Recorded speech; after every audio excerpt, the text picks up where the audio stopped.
All right, guys, what's going on? We're here. We're live. Welcome to a brand new Poker Live podcast. My name is Jose Ingram One, aka Joseph Ingram One, aka Chicago Joey. Joined today by a young man who, the last time I saw him in person, he was eating chicken fingers out of a bathtub. Allegedly.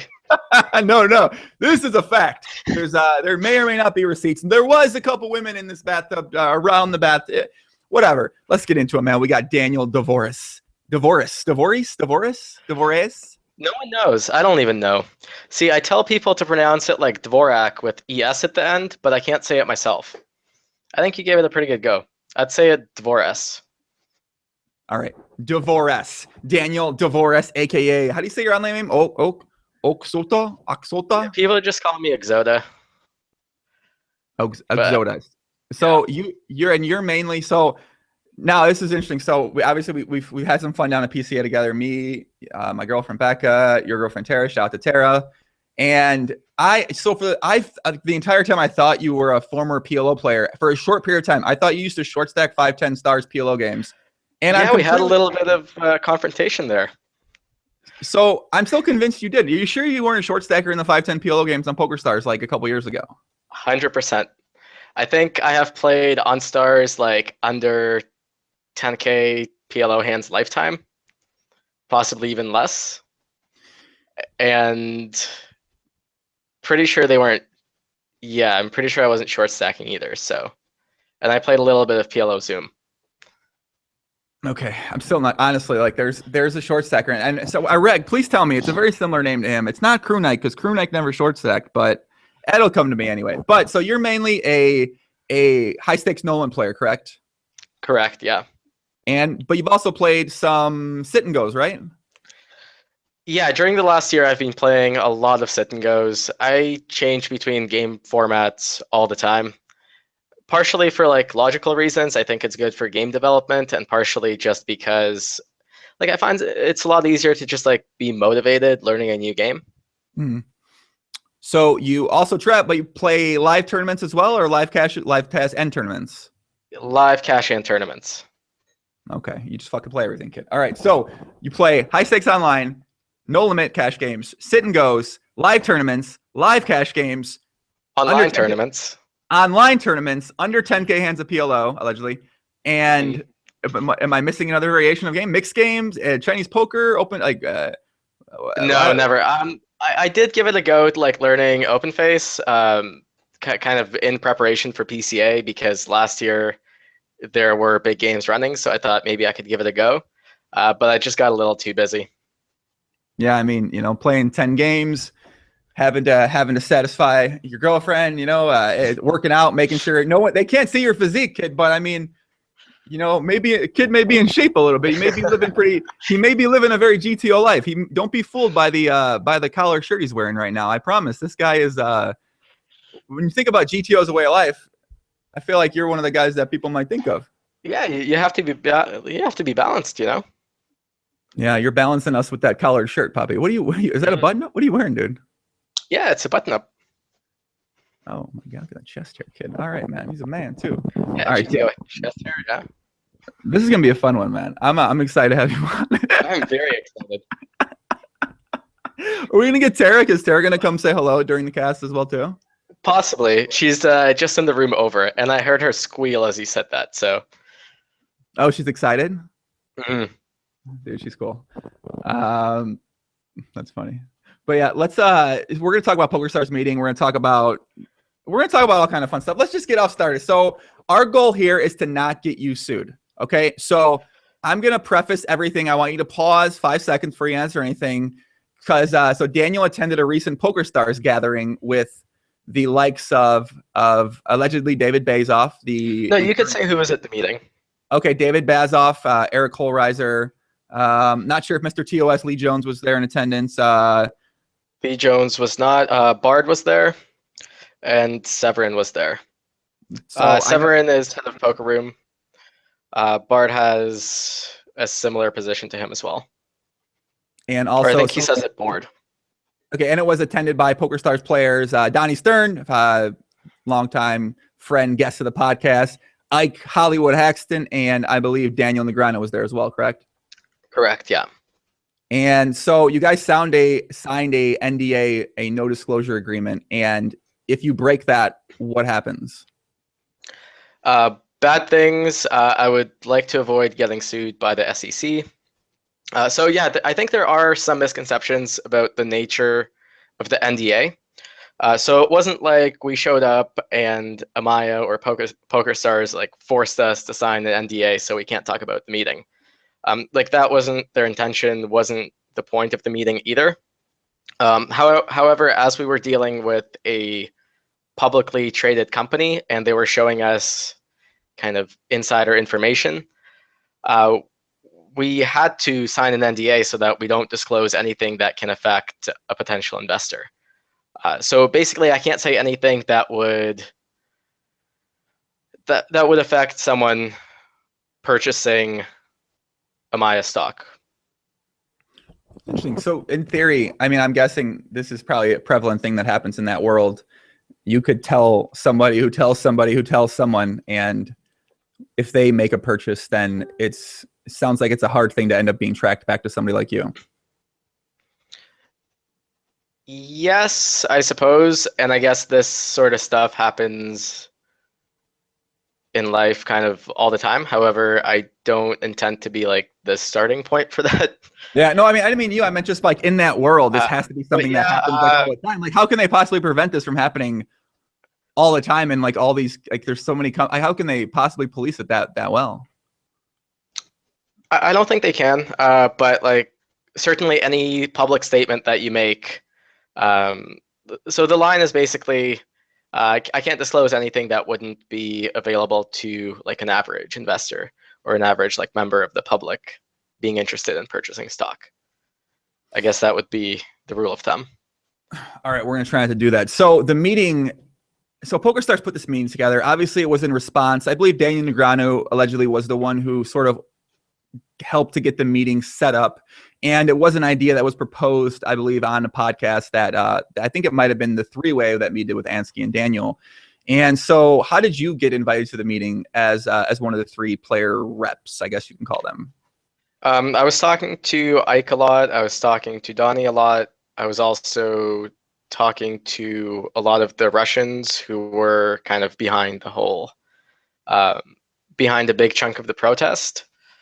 So yeah, and eventually I just got involved in it and I went to the meeting.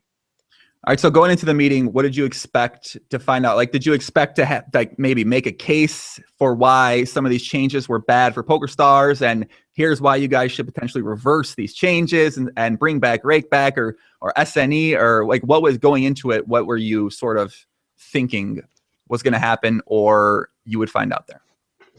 Well, the three of us definitely had a very, like the main goal was just to try to revert all the changes to Supernova Plus, try to get back the money that was promised to SNEs and Supernovas for 2016. That was our goal. As far as what we expected, the three of us, actually had like a sit down before the meeting, and we really didn't know what to expect, because nothing was really, we weren't really told anything, and we just had no idea what we would be facing kind of going in.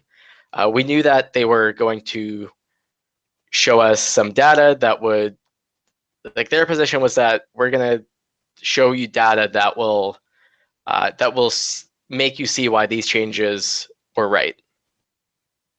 Interesting. Okay, so you guys go to the meeting. It was on January 18th in a small, nondescript building, according to the trip report that you guys joint rode. A small, like a dark building on the side of the road in the suburbs of Montreal.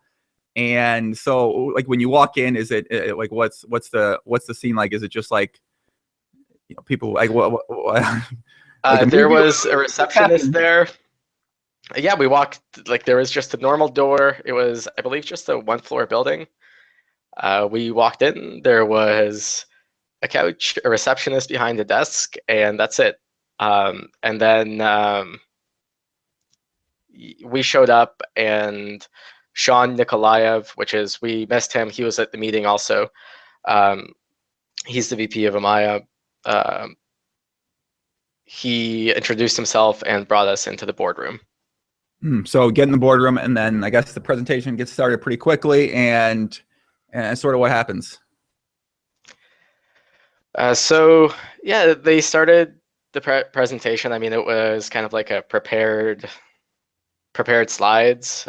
We were shown, various data, lots of info, and then after, I'm not sure kind of how big the presentation they had planned was, but like as the presentation was going on, we had we had questions, we had objections, we had tangents that we wanted to discuss. So pretty quickly, the meeting turned from them giving us a presentation to more of an interaction where we were just talking about a bunch of different issues and occasionally referring to some of the slides that were shown to us. So they're doing their presentation. Obviously, you guys are probably like, have some questions in terms of what you're seeing. And so, just from reading the report and talking with you guys, it seems like they sort of had this idea going in. They plan to show a certain part of data that supported all of their claims they've been making publicly and on the forums and in the written responses. And the data was coming from a pretty subjective standpoint in terms of they were just showing things that basically backed up what they were trying to sell publicly. Right. Well, there's two things. So there's kind of like the notion that something needs to change, like at the company, and then are the changes that they're making correct in order to address the problem that they're claiming to have. And what they showed us, it showed that perhaps something needed to change, but we left the meeting being unconvinced that the changes that they're making directly or even indirectly address the problem. So when they say changes need to be made, they mean changes need to be made in terms of fund players keeping their money for a longer period of time, not losing as fast. Like, what exactly do they think needs to be changed? Just the general ecosystem, or I'm not exactly sure what it is. Yeah, just the general ecosystem.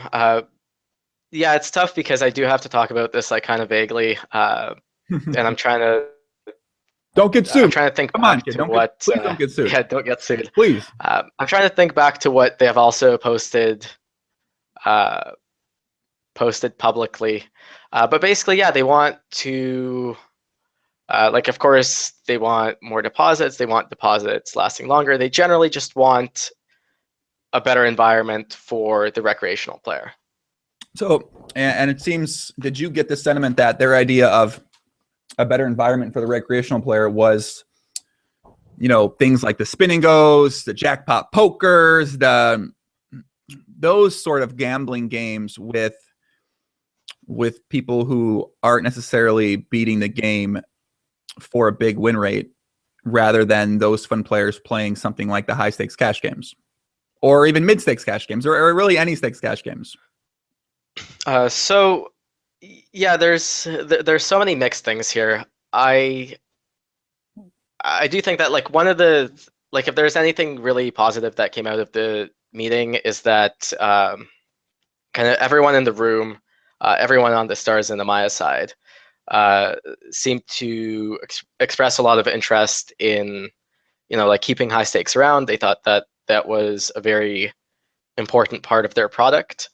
So in that regard, like I walked away from the meeting feeling very happy with regards to that one thing. Everything else, I'm still not sure where they stand in terms of. Yeah, it's tough to understand what exactly they mean by a better environment for the recreational player. As far as spin and goes go, I'm not sure where I stand on that myself. I can see why they would be good. I can also see recreational players having more of a chance in them. Are they good for the overall ecosystem? I don't know. Did you get the sentiment that Stars was sort of interested in trying to get rid of some percentage of professional poker players and either have them be gone or potentially try to replace them with break even losing players? Just essentially their goal is they want to get rid of guys who are winning at poker for anything bigger than 0 BB per 100. I'm actually not sure, because if anything, it seems like, at least at mid to high stakes, the changes that they're implementing, they're actually, the way I look at it, they're kind of going to do the opposite. Because who are the guys that are going to be unable to survive given these changes? Well, it's the guys breaking even who make, or even losing pre-rake back, but still being profitable after rake back. Given all their VIP changes, it's not really affecting a strong winning player as much as it is a break-even one.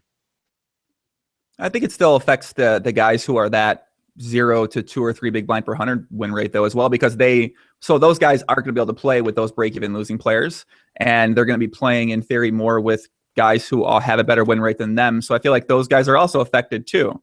And I guess it's beneficial for guys who have the stronger win rates, but the guys who are still a little bit above break even and, you know, in that 0 to 2 big blind per 100 win rate, I feel like they're still affected to the point where they can potentially become break even or losing, and therefore become sort of extinct because they're not making money, and then their rake backs cut, and if they play higher stakes, they're not making money there as well. Yeah, I guess it really depends on kind of the relative proportion of players in each category. Like if in a certain player pool, let's say you have 5 fun players, 5 elite pros, and then like 20 break-even guys, you cut out all the break-even guys. Now the only thing that's left are like the fun players and the elite pros, and the elite pros are crushing even more because now they're actually getting into softer games. Right? So it really depends how the players are distributed. What you're saying would be, I think, would more apply to a player pool that's distributed where there's like 5 fun players, 2 break-even guys, and then like 20 really good regs. Then yeah, you get rid of the break-even guys, and it's not really that much better. It's actually worse for the really good regs. But I don't think that represents a lot of. I don't think that represents like the current poker ecosystem at like mid to high stakes. I think there's a lot of guys who are around break even, and a handful of guys who are really crushing.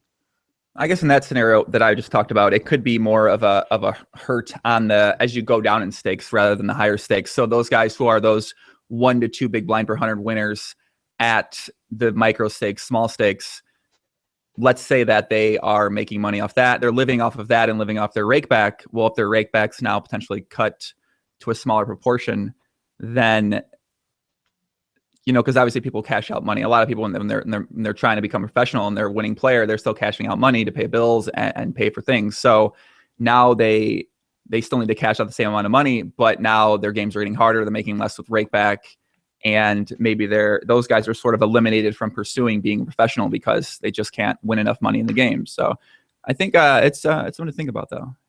Yeah, I agree. I think the guys most affected are probably guys that play anywhere from like high micros to low stakes, and they're making, let's say we're making 300 VPPs a year, so making whatever that is in rakeback, I guess it'd be something like 25K.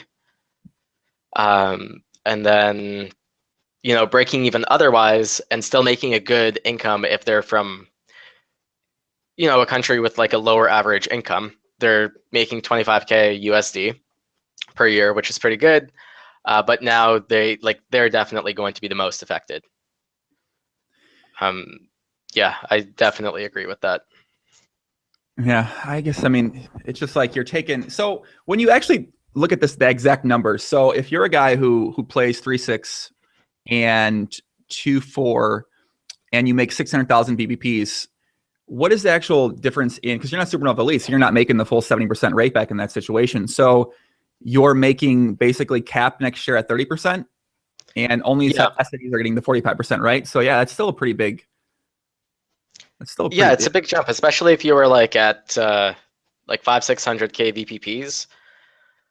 I'm assuming it's going to be something like 50-ish% rake back at those levels. You're still getting a cut of almost 50%. Yeah. So let's go back to the meeting. So yeah, obviously, you said, I know Bazoff made an appearance briefly. Did you guys get a chance to talk with him? Did he get a chance to talk poker, explain poker, or talk about the changes at all with you? He was there really briefly. We had a pretty short conversation about the importance of VPPs and the reward system at the highest stakes, since there's just no VPPs at 510 plus anymore. Mm-hmm. So we had a brief conversation about that. My general feeling was that he was a little out of touch with how a professional would look at poker and just the incentives a professional has. So what gave you that impression? Kind of hard to say without getting into specifics, but we were just in disagreement about the importance of having rakeback at high stakes games, because in a high stakes game, let's say at 10-20 plus, your rewards are going to be a smaller subset of your winnings, perhaps. But I don't think that's like, my position is that that's not necessarily the case. If there's if you're playing, let's say like 510, and you get Supernova Elite, you get 120K in rake back. Last year you would have had 120K in rake back. I don't think that there's many guys who are playing those stakes that are making over like 250K a year, which already means that half of their income is from rake back. So I think we had kind of a bit of a disagreement on whether or not cutting out VPPs would disincentivize players from playing higher stakes. So it seems like he basically said what Daniel Negreanu was talking about on the podcast, which was that those players are still going to keep playing, because if they're winning, they're still winning money. And if there's a fun player in the games are still going to run. So rake back or no rake back, the guys are still going to be playing in the games. Because that's pretty much exactly what Daniel said. It sounds like that Bazoff said almost exactly the same thing then. Yeah, he had a similar position. And I don't think that's necessarily the case. Like, yes, certain games with certain fun players are always going to run, even if the rake is like 5% uncapped or something. There exist games which will run. But if you look at the average game that runs, and if you look at reg battles, things like that, which Stars really wants, like, in my opinion, what Stars should be trying to offer at the higher stakes are games where the potential edge you could get might be smaller. Let me rephrase that. So what I mean is, they should provide incentives for players to play games with small edges, and cutting out all VPPs at higher stakes creates the opposite incentives, because no game is going to run unless there is a very fun player at the table. But so I guess I wonder if you got this vibe, is that it's almost like they don't really care. Like everything that we're sort of saying, like they don't necessarily care that much. They have this idea in mind. They have a plan. They obviously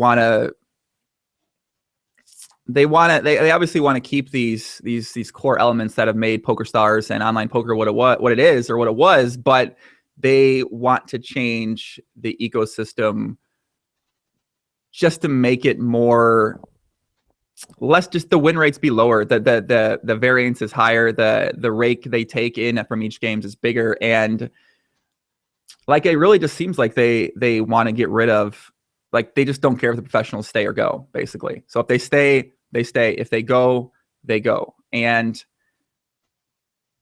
you know, like for those instances, like how can you, you know, like the changes for potential high stakes, like I don't necessarily, I feel like they don't even care. The general vibe that I got was that they do care about high stakes. I don't know. I don't know to what extent. As far as them not caring about professional players, I'm personally probably a little bit out of touch with, you know, games at the micros or even small stakes. But when it comes to high stakes, liquidity is, in my opinion, a problem. So you need some professional players in order for games to run. You can't have games that run with all recreational players. It's just not going to happen at high stakes. And even if they did, all recreationals are not of equal skills. So if you cut out all of the professionals, some of the recreationals would start winning and become the new pros. So I'm still not sure what their position is on that. I'm not sure if they even have a firm one. I think they needed to make changes. They made some changes, and that's that. Did you get the feeling that the other people at the meeting had a big impact on potential decisions and changes, or was it something from, was it the decisions were sort of coming from the top of the food chain, from Bazoff, or from, you know, his, whoever his right hand man sort of thing is, or right hand woman? Sorry to the feminist out there. Apologize.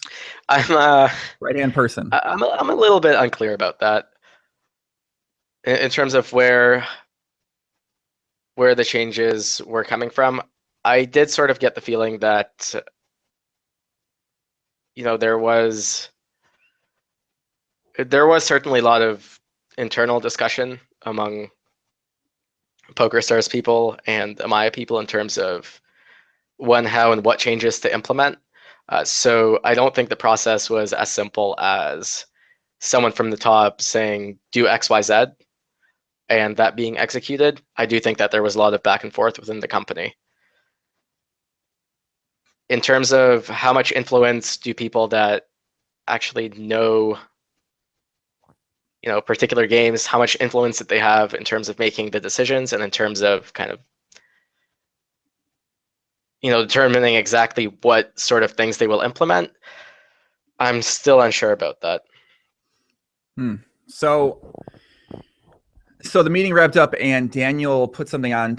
He did an interview, I believe, with Poker Listings. If I got that wrong, I do apologize. I think it's Poker Listings, but he said that he felt like the players walked away happy in that situation. Players being you, Isaac Hollywood Haxton, and Donnie Stern. But you guys sort of took a little bit of an issue with that because that wasn't how you guys felt after the meeting.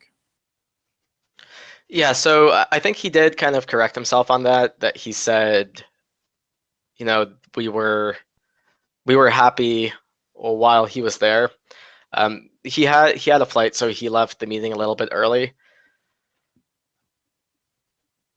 And were we happy while we were there? I mean, it was certainly like a very civil discussion. We weren't yelling at each other or anything, but there were definitely some tense moments. I think mostly after Daniel left, not kind of relating to him leaving or anything. It's just kind of how the meeting progressed.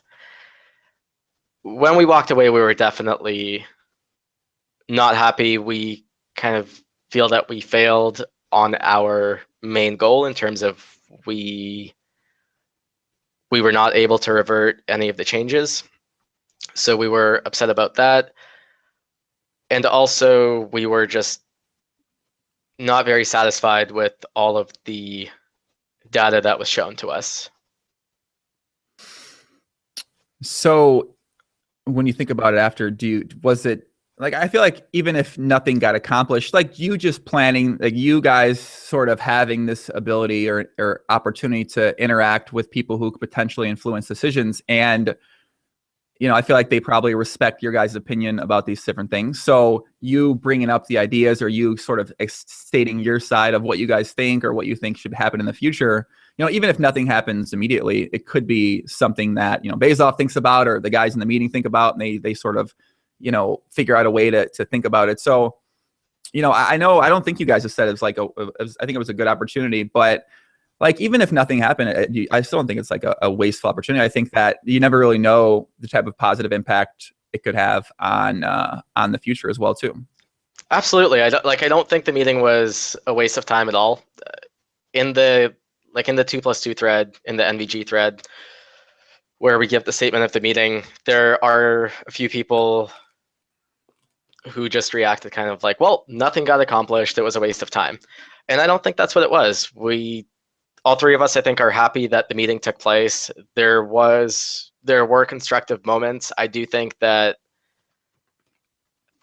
hope that this maybe sets up some sort of communication in the future where players do have more input, because currently there's so many games being offered on PokerStars, so many kind of micro niche ecosystems where the regulars just know the intricacies of the game and what the incentives are to play that game, and kind of the problems which are in those games much better than anyone at the top would. So I do hope that if anything came out of this meeting, it's that there's future communication between kind of the higher up people at PokerStars and players. Was there like a most memorable moment of the meeting? Was there something discussed or something someone said? Memorable in what sense? Memorable in that you remember it right now when I ask you what is the most memorable moment that happened at the PokerStars meeting.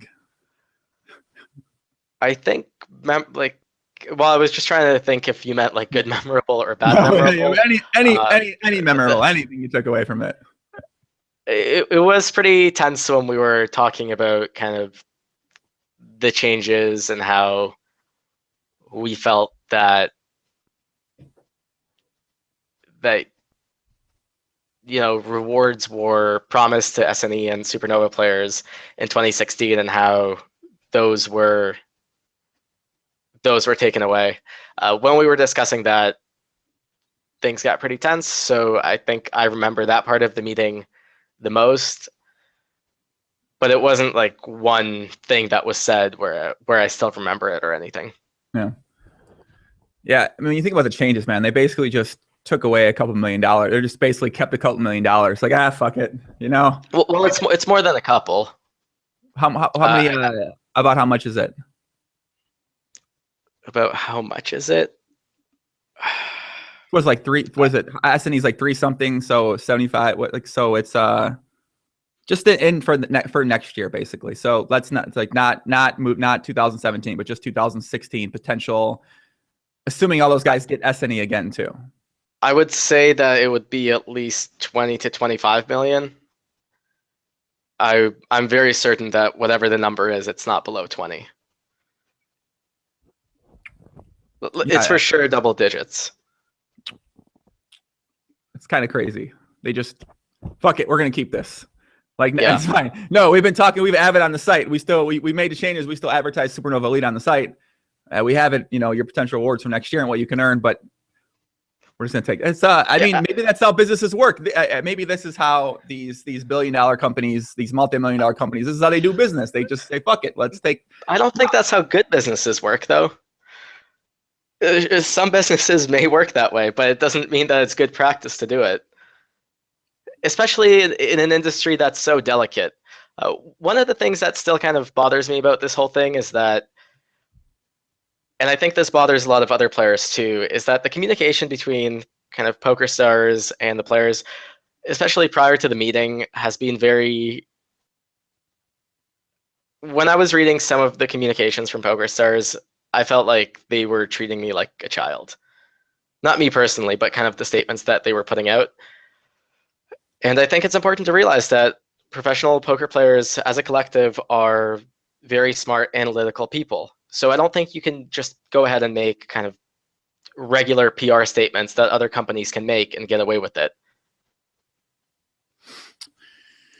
So I think Eric Holreiser is the person that was in charge. He's the head of PR, I believe, at PokerStars. So he was in the meeting too. Was he very active in the meeting? What did you guys take away from having interactions with him? He wasn't too active. He said, I think he mostly listened. I mean, sure, he did have input on some things. I think he was totally fine at the meeting. I mean, I guess I've like tweeted and posted some things that might seem like a personal attack on him, and it's not.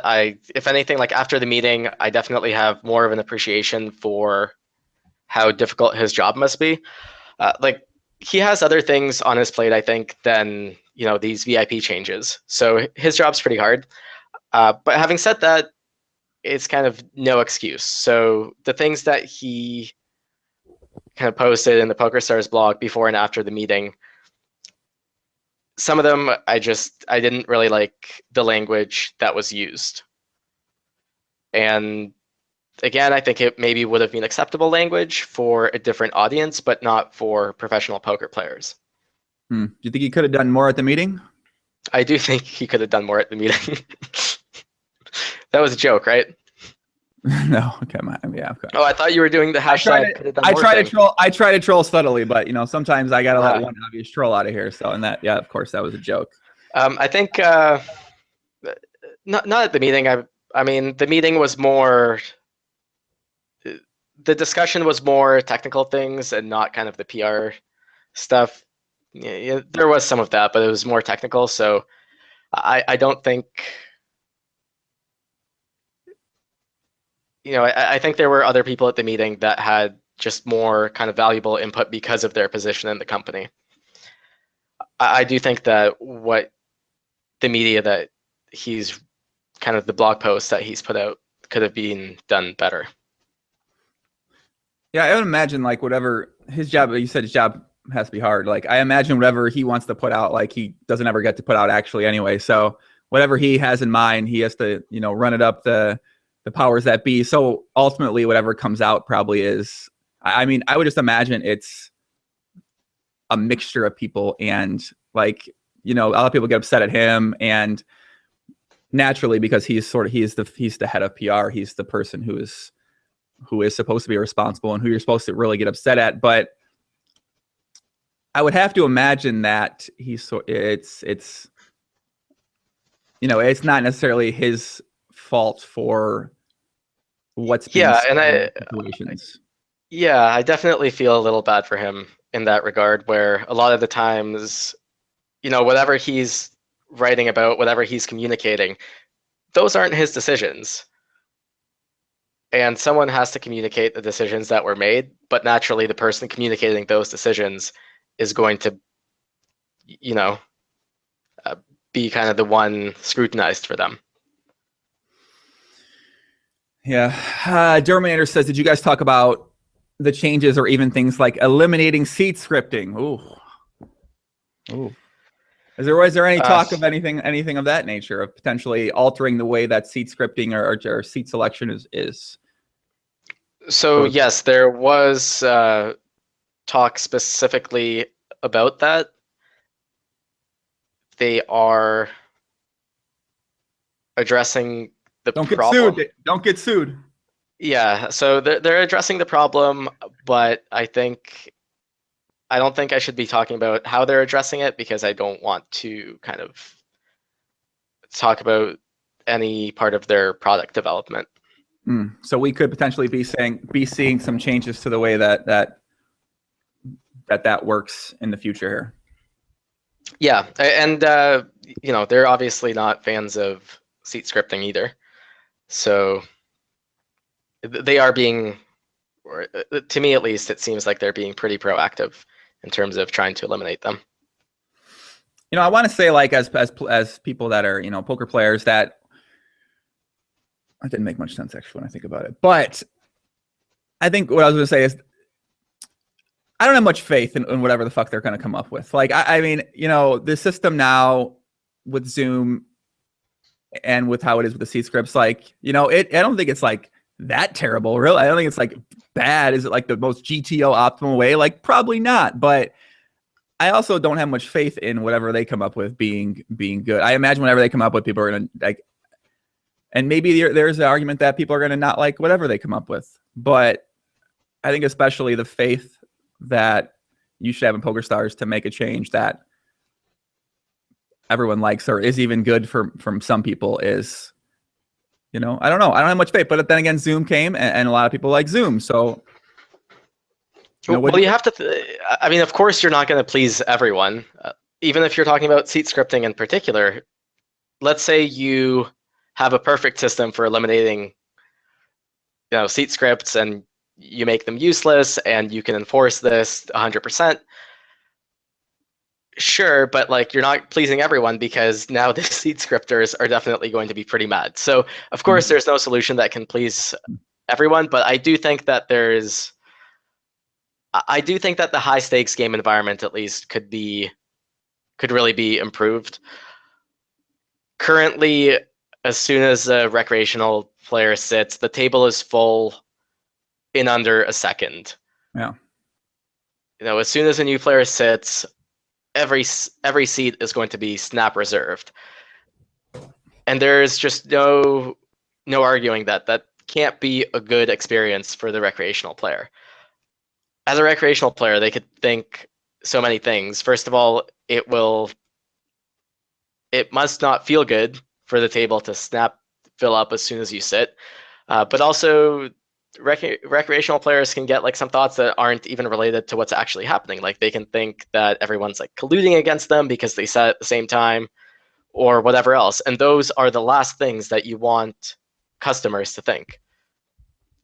So I do think that there is a problem that needs to be addressed. How good they are going to be in terms of addressing it, I don't know, but I can't think of a perfect solution myself. I like how blinded we being like me and you and some other guests I've had on the podcast. Like, you know, we talk about these things. We always talk about it from like a high stakes perspective. When in reality, like the number of players that makes up like the high stakes world compared to like the small stakes or micro stakes world is just like, I mean, it's probably like double, like, I mean, not double, like 5, 6, 7, 8 times more players that are impacted at the smaller stakes than at these high stakes too.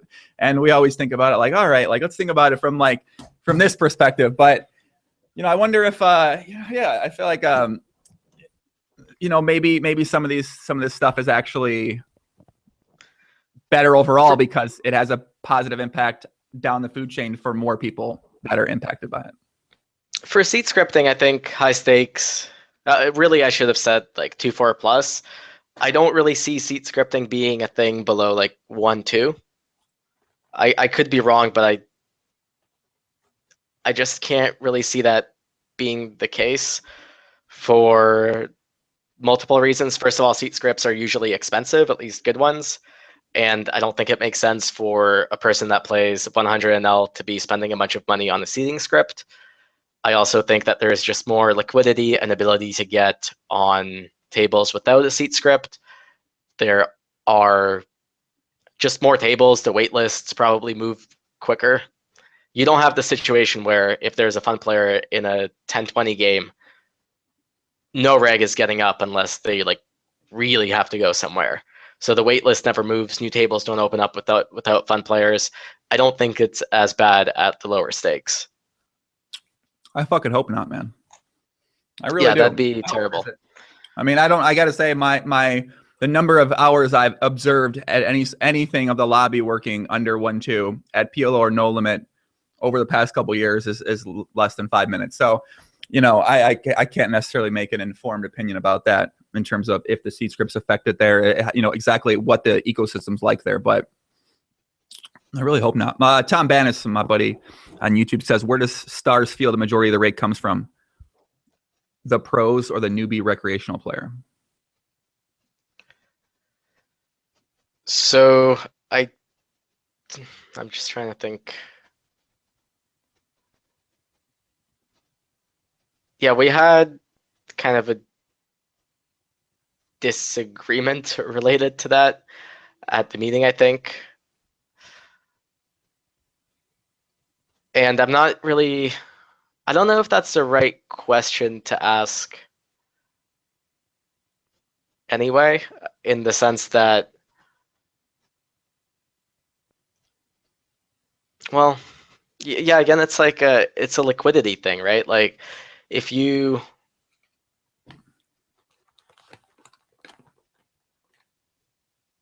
technically all the money that Stars gets to hold on to has to come from deposits. Even if they're making a lot of rake off regulars. If liquidity kind of stayed, within reason the same. So in theory, the rake comes from the newbies. Well, it depends. Like, it depends what kind of. Yeah, if you could kind of clarify what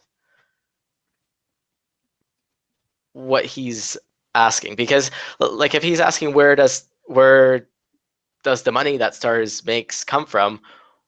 Well, the only money that they can make has to come from deposits. There's no other way for them to make money, because whatever is not deposited, they're not like they can't even make money off of it. But in terms of who rakes more, recreational players or professional players, again, like you said, we're probably a little bit sheltered in terms of we're just like blind to the small stakes and the micro stakes world. But any game that runs at higher stakes, it's almost however many seats at the table minus one are all going to be professional players. So in that sense, of course, professional players are raking more. You don't even have to look at any data. So I guess moving forward, going from the PokerStars meeting, what do you see happening? What do you expect to happen? And what's your overall feel of the situation? I'm not sure anymore. I think things are going to, like, in terms of the changes to Supernova Elite, I think things are going to stay the same. And I think even if the game environment changes such that, let's say no games run and PokerStars needs to again implement a higher reward system in order to create liquidity, I think that in order for that to happen, it will be a while, because you'll need significant changes over a significant amount of time in order for them to react. So I think things are kind of going to be the same for a while. In terms of predicting what will happen at certain games, I think certain game formats are going to see a huge decrease in traffic. These are just kind of my personal opinions, my personal take on things. I think mid stakes is going to get significantly harder, because a lot of guys who, let's say, play 2-4, 3-6, and 5-10, but mostly 5-10, but only 3-6 and 2-4 when there's not enough 5-10, I think most of those guys will just stop playing 5-10, because without any of the rewards, their hourly is probably the same at like 3-6, 2-4. So I think mid stakes games are going to get tougher. And then I'm not sure. Like, I don't know what traffic has been like in January, really, and I don't know if it's a fair month to use as a benchmark, because there were a lot of strikes going on, and so on and so forth. So it's hard to say. People in chat, we got Senora Papito, Caramosita. He says, what did you think about Amaya news today that led to 25% increase in stock price? And I believe that news was that David Bazoff is allegedly rallying funds, including his own, to buy Amaya stock at a higher price. So I believe I read something on Online Poker Report that David Bazoff allegedly was trying to. I don't think it's alleged anymore. I think Stars released publicly a I think Eric Holreiser tweeted that the rumors are true, or something to that effect. How does Bezos? So, man, this Bezos guy's fucking. He's an inspirational guy right here, man. So he's just decided like, hey, I'm gonna try to get together the money from different people and sort of buy out PokerStars and turn it to instead of public, make it a private company. Right, and I'm not sure.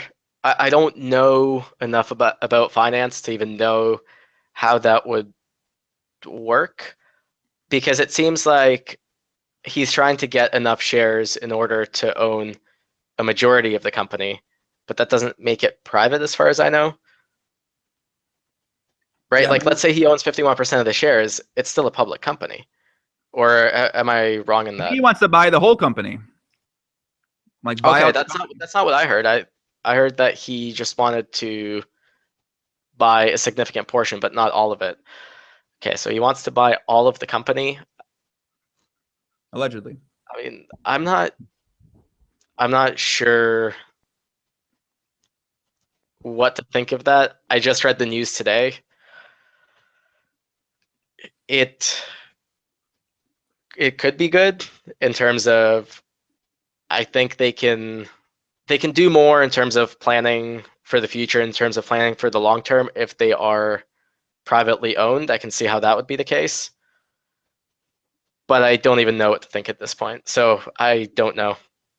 I'll be looking to get someone on the podcast very shortly who is more GTO at understanding what the hell all this means than I am. So I think maybe Steve Ruddick, who's a writer who actually wrote the article in Online Poker Report.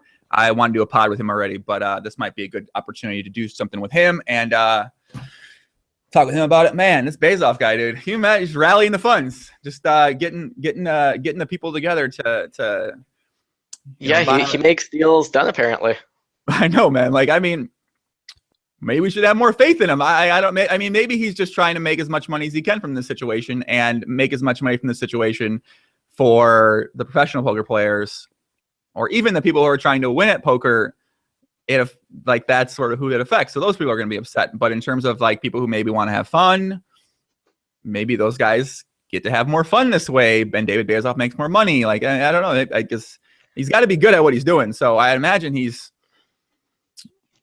Well, he's well, we have a different perspective, right? Like or at least I do. Like my perspective is the only thing that I can really judge David on, or that I'm even like qualified to judge David on, is his knowledge of online poker, like of the industry, of like the poker ecosystem, etc. But he could be the most competent guy business-wise. Does that necessarily mean that, let's say he owns all of Amaya and he could do what he wants, does that necessarily mean that what he will do is good for players? Maybe, maybe not. yeah, I don't think he's an Isai Scheinberg, I believe, cared about the players and cared about the poker ecosystem and cared about turning it into something great. And I can't imagine that that DB. I need a nickname for him. Let me get in the lab and think about a nickname for this guy. Let's do some lab work right now, Daniel. What's a potential nickname for David Bezos? The only ones that I have heard are very mean, and I don't feel like I should say them on the podcast. This is just what you've heard. You're not saying them yourself. This is what you've heard, puppy. Where's my camera? I mean, I've heard David Buzzoff. I thought that was a little mean but funny. David Buzzoff. Okay, I'm not using that one. That is kind of. I don't want to be a mean one to him. Like I don't feel like. Yeah, I don't feel like it should be a mean one. He can get things done. Apparently, you know, I mean, he made the whole Amaya deal go through. Now he's doing this. So what we want his initials to be part of the nickname? Maybe. Instead of David Bazoff, it could be like Da Boss. Same initials. Da Boss? Yeah, but like ZZ on the end. instead of SS, something like that. I need to get in the lab for this one, man. David, man, he gets shit done. I don't know, man. Like I want to follow what this guy's doing. I think I'm following the wrong guys, honestly. I think I need to get rid of my poker inspirations and just have David Bazoff be my inspiration at whatever he's doing, man. Yeah, for anyone that hasn't read his wiki, I highly recommend it. David Bazoff. David, what is his nickname, Terminator? David Bazoff, Poker Stars, boss of Poker Stars. David, boss of Poker Stars. I guess I can try to say that. I don't know. I'm gonna get in the lab. David Bazooka. I don't know. I don't know, man. It's I'm gonna brainstorm more. I don't know. I'll come up with something. I'll get a couple. It'll just come to me at some point in time. So, but yeah, let's give a couple shout outs to the chat, guys. We got a lot of people out there. A couple people said that they love your Run It Once videos, Daniel. They think your Run It Once videos are amazing. Do you get a lot of positive feedback for your Run It Once videos from people that watch them? Generally, yeah. I mean, I get to feedback that I get very often is your videos are so boring to watch, but so good. And I'm pretty happy with that kind of feedback. They're so boring because, I mean, you do talk, you do have it. So, okay, just be me for a second. Could do some, ask me a question that I might ask. I don't think I can. You're just like too much. Be me half of the way. Half of the way? Well, what's a question that you would ask? What is a question you think I would ask? Tell me the most you can without getting sued. Glasses are a good start.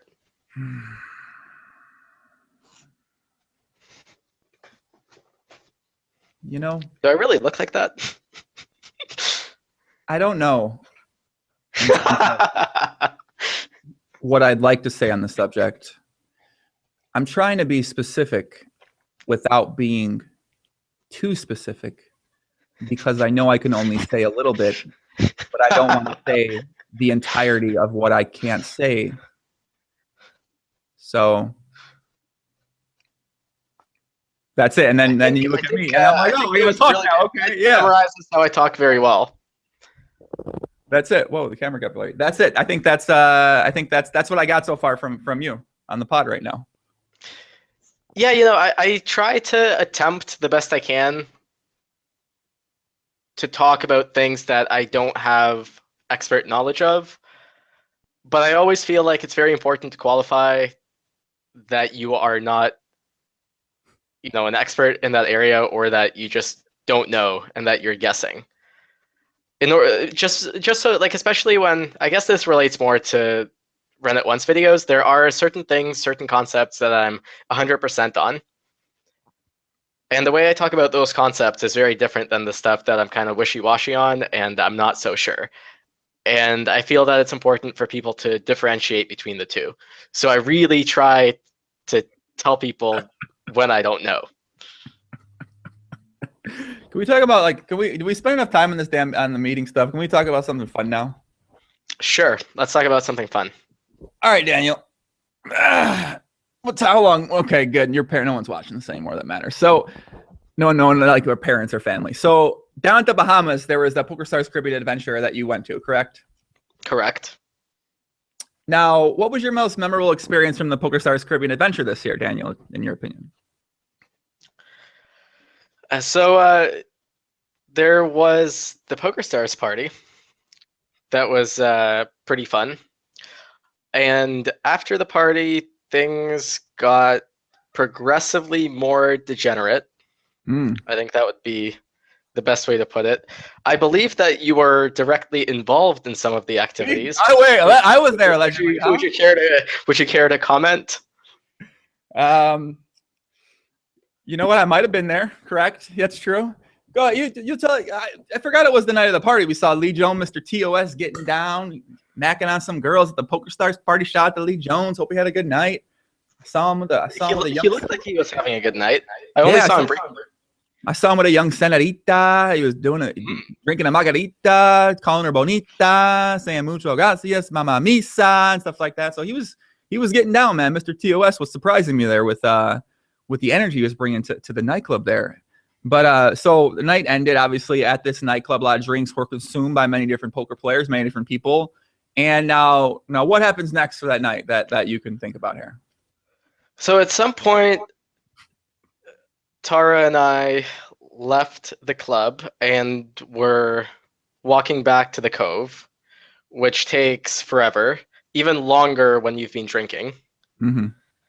So it's a very long walk. At some point during the walk, we met up with this guy who has a podcast. Okay. I don't want to say any names though. Okay, good. And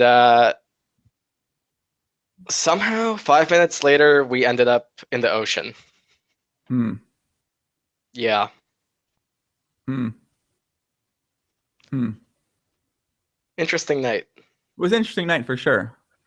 You know, I don't know about. It was an interesting night for sure. Whose idea was that? Was that Tara's idea? I'm actually not sure, but I remember I had zero contribution to making the decision to go into the ocean. Right, like it wasn't my idea either. So I was with my or alleged the podcast with his girlfriend there, friend, girl, you know, whatever you want to call it. And I'm not sure how this got brought up, but for some reason you and Tara was just like why don't we go naked into the ocean? I've never done things like this. Now I gotta say, this is like seem like a weird idea, you know, like it's like.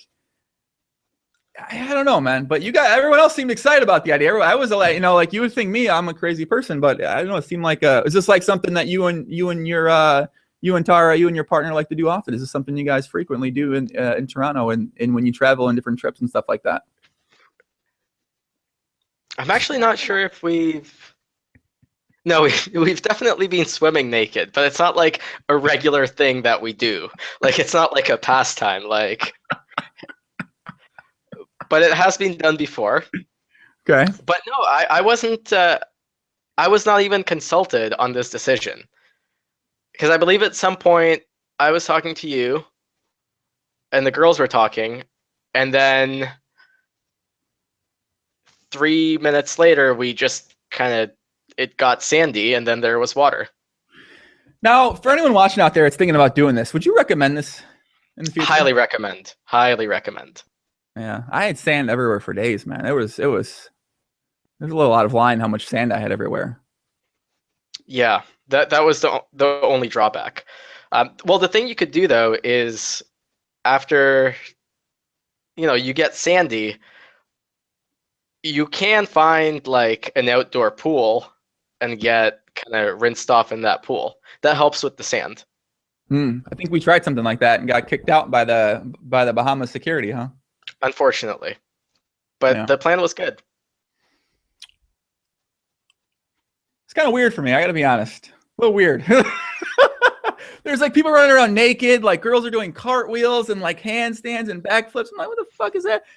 I was a little bit, you could tell I was a little bit like taken aback by the situation. I was just like sitting there like, what fork in the road did I take to make this be, have this be my life right now, Yeah, I mean, in those situations, it's very important to at some point you just have to go, I have full acceptance of what's going to happen next, and will let other people make decisions for me. So the night doesn't end there, actually. So unfortunately, it does not. No, or fortunately, depending how you look. So back up to the cove. So I went back to we got these chicken fingers. Shout out to the chicken fingers from Olives at the Bahamas. They're the best chicken fingers in the whole entire world. You must get them if you go to PCA at any point in time. But so at some point in time, you guys decided it would be GTO to come to the room. I've been heard people think this story's going so they come to Daniel and Tara come to the room. And when you walk in the room, what's happening in the room? So we come in the room. Okay. You were in the bathtub. Okay. Which is a reasonable place to be because you were sandy. Correct. And then I saw chicken fingers, which were conveniently held just above water level Huh. So I was. Over the middle of your body. So I was enjoying some And chicken fingers. and then I joined in because the chicken fingers were so good. Like those were really good chicken fingers. When you say joined in, kid, can you be more specific for the viewers out there that want to know what exactly you mean by joined in? Sure. Well, so the chicken fingers come on this. It was like a tinfoil plate, I would say. Yeah. And I am very glad that that plate existed because it served as a very important barrier between my hand and you. The story's so out of line, it's amazing. I love it. It's just yeah, and but the chicken fingers were good, right? Chicken fingers were good. Yeah. But there was other people in the bathroom, obviously, and they enjoyed the chicken fingers too as well. And it was actually this was on Snapchat that night. I Snapchat a lot of this stuff, and my chess partner Snapchatted it. But I gotta say, it was an interesting experience, man. I feel like this is the kind of this sounds like a PCA kind of night. This is the kind of night I expect when I go to the PCA. Yeah, I'm actually really glad I had it because I haven't had like a super degenerate night at PCA before. I'm usually very like you can't have that kind of night early, and I believe before they had the party earlier during the trip because it used to be like a welcome party. Maybe I'm thinking of other EPTs though, where it's like the first weekend of the trip. But it was really nice how the party was towards the end because you kind of get all the grinding out of the way. You don't have to think about what you're doing, the next day or the day after, and you just get to have fun. And if anything, like PCA is the time to eat chicken fingers off your naked friend in a bathtub. Yeah, I think it is. If there's ever a time, I suppose that's the time. I mean, that's and that we're gonna end the story there. I don't think anything else eventful happened that night. It was a fun night though. I learned that your girlfriend has the most she has the touch of a strong foreign man. She has the touch of like a Eastern European 6'4" power lifter. Yeah, she's got these like super tiny alien hands, but then they're so powerful. So she can like really dig in there, So should we very GTO massages? Should we get her on here just to maybe give her a little input on the experience from a female perspective, and then maybe have her an appearance? We love girlfriends on the pod, kid. Well, I can't think of a more perfect one. I believe she's just a wall over. She's in the chat now too, so I know she can hear this, and I know that she'll probably come over. Okay, excellent. So she should make an appearance. We'll wait for her to walk in. She's always well dressed, so I have high expectations for her outfit now. Now I'm putting the pressure on her. Ooh. Yeah, we love do you guys have like a lot of couple friends up in Toronto? Like other poker player guys or just like non-poker players? We have actually most of my friends in Toronto are non-poker players. Oh, she's making an appearance. Uh-oh. All right, guys, welcome to the podcast. Where's she at? She is hiding. Come on, you got to get on the cam, kid. Tara, puppy. I like the hat. See, it looks good. Show the. They're not that bad. Like, they're tiny, but they're really strong. Yeah, I know they really. So the people in the chat can't. You're wearing this. You're wearing like a zip up. They can't quite see, but Tara is. She's a very avid dancer, very fit, very in shape, and definitely a very GTO look to her for sure. But yeah, go ahead. A very GTO girlfriend as well. I approve. Tara, can you explain the night from your perspective? Can't hear. Oh, we can't hear. Oh, she can't hear. Can you explain the night from your perspective? Yes. Mike is here. Okay. So we're coming back from the Poker Stars party, and we bump into you guys on our way back. And me being me, I obviously want to go skinny dipping. So we talked to. Not my decision, like I said. I'm very forceful that way. Whoa. So we talked to Becca, And well, I talked to Becca, and then it was kind of just decided because I think you were planning to go already, but not skinny dipping. Maybe you're just going into the ocean, as far as I remember. And then, of course, I thought it would be a great idea to go skinny dipping, and then we did.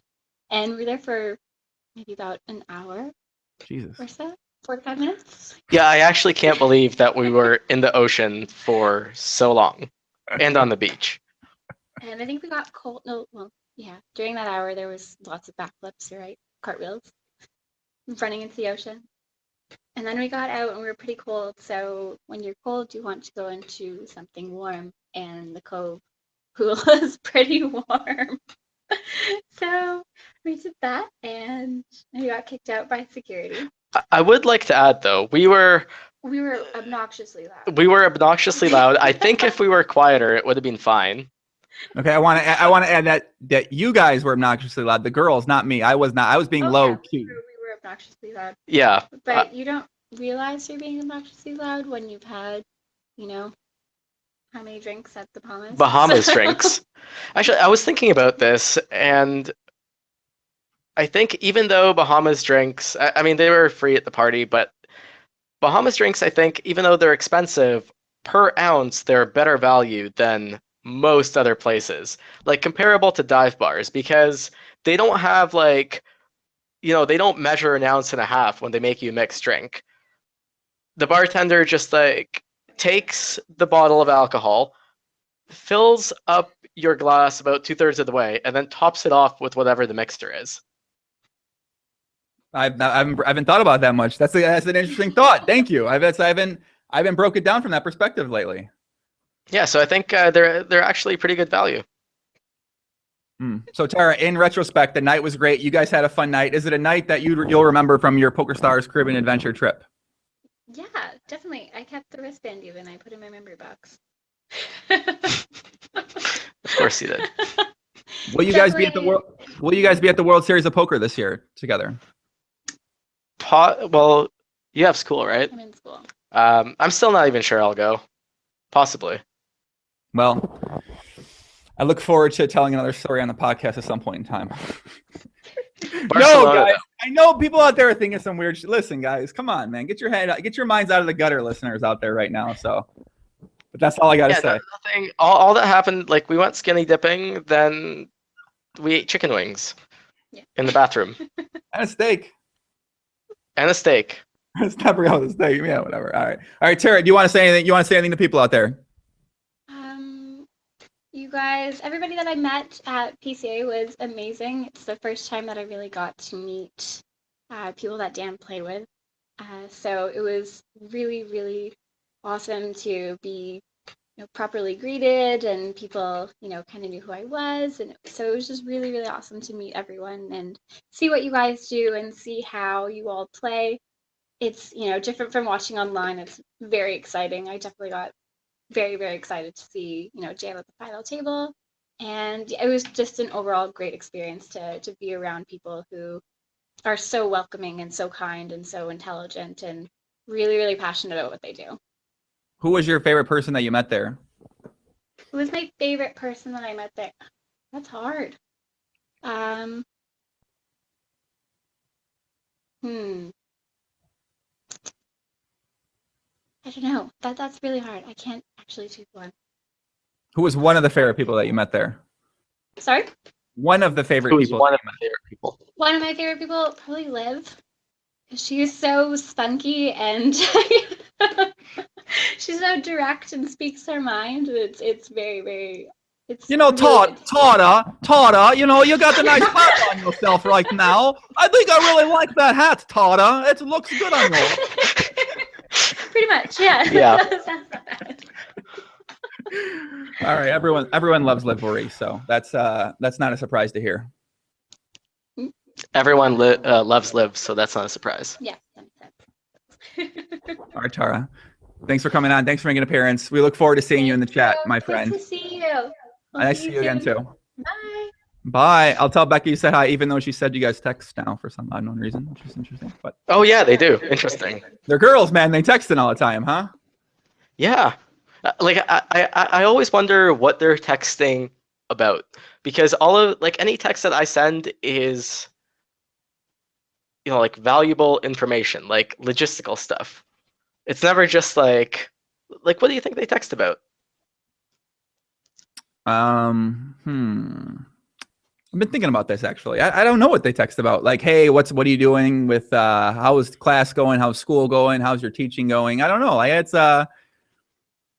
can't figure it out, honestly. I don't know. I haven't asked yet. I'm not sure what they text about. We shall investigate. I feel like there's a Toronto trip. I mean, Toronto's not far from Chicago. When I thought about the map. It's like very close actually. Yeah, Toronto is actually really, really nice in the summer. Like July, August here is awesome. Yeah. I And think then July, August is nice everywhere though. That's sort of the problem with it, is that it's nice almost everywhere in the world in July and August. that's true, but I do think that Toronto like really comes alive in the summer. I think part of it is that you only have really 3 months to enjoy summer here, so everyone like really kind of saves themselves for summer and then goes all out in the summer. So you just get a really good vibe. Do you have any other? Do you hang out the other poker players that are up there? I know, like A little bit, yeah. Like Laforte's up there. The Greenwoods are up there. I know Sauce is there. Who else is up there? Right? I don't know. There's a lot of guys are up in Toronto. Yeah, we actually had dinner with Max Greenwood and his girlfriend Callie yesterday. They're very cool. I like Max a lot. I like Callie. I met Callie. She was in our EDC group for the Vegas this summer for the music festival. Yeah, she told me they went. Yeah, it was fun. That was a fun trip. We're gonna have Max in the podcast sometime soon. So I wanna get him on. I'm excited to have him on. So he's a really great kid. He's an awesome kid. So what do you said you have EPT Dublin coming up here soon, right? Yeah, I already have my flight booked. Pretty excited for it. I mean, anytime there's a new stop, it's exciting. I was really excited for Malta. Same now for Dublin. And I think you should go. I'm thinking about it, man. What's like? So what do you plan to do? Are you planning to just play every day? I'll play a lot, but I think so. First of all, there's the Guinness factory there, and I just looked today, and I think a tour is like $18 or something, and I'm pretty sure there's drinks included in that. So I don't think that you should be passing that opportunity up. You get to go to Dublin and go to the Guinness factory and drink beer. Like that's already a reason to go. How many days is this thing? It is, I think it's like 10 days. I think it ends on the 20th or the 21st. And then it starts, well, it depends when you want to get there for. But anything around the 11th or the 12th should be fine. Let me see the schedule. Let me see if there's any PLO events here. I'm sure there have a couple PLO events. It seems like they've been pretty good at having a bunch of different PLO offerings. At PCA, there was a ton of different tournaments. Did you like how? So I heard some feedback that some players didn't like that there were so many tournaments at the PCA this year. There were just so many. Like there was like 3 or 4 a day, like turbos and there was all kinds of tournaments there. But some people, for regulars, didn't like that very much. So what was the problem with that? Was the issue that it would be like regs would be busting out and the tournaments would be tougher? I'm not sure. I can't remember the specific thing because I'm not super familiar with like the intricacies of how tournament players view that sort of thing. So I can't remember what they said. I really wasn't paying much attention, but I heard it from a couple different players that they didn't necessarily like how it was set up. But I'm not sure if that was like the general sentiment or if that was just maybe some unique opinions that wasn't shared by other professionals as well too. I've always really liked the PCA schedule. I think offering a bunch of, I mean, there were infinite 5Ks basically. I think that's always good. I don't really see how that could be bad for anyone. A lot of the tournaments that they're offering are high buy-ins. So if you are a player that plays lower buy-ins, that's good for you because a lot of the players that would normally play like a 1K or a 2K are going to be in some 5K. And if you are a person that plays mostly higher stakes, then, well, you have infinite 5Ks. So that's always good. Yeah, I heard that there's like one really good level in all of this that the tournaments are exceptionally soft and, or not, I mean, it's not exceptionally, but they're much softer in because you have like the best guys are playing like up here. And so it's like, I can't remember which level they said, but there was one level that was like the GTO level to play because it was just all the best players weren't in that. I think like the 2Ks were exceptional, like the 1Ks and the 2Ks were exceptionally soft. Just because like the 100K, the 50K, the 25K overlapped with several of the 1Ks and the 2Ks.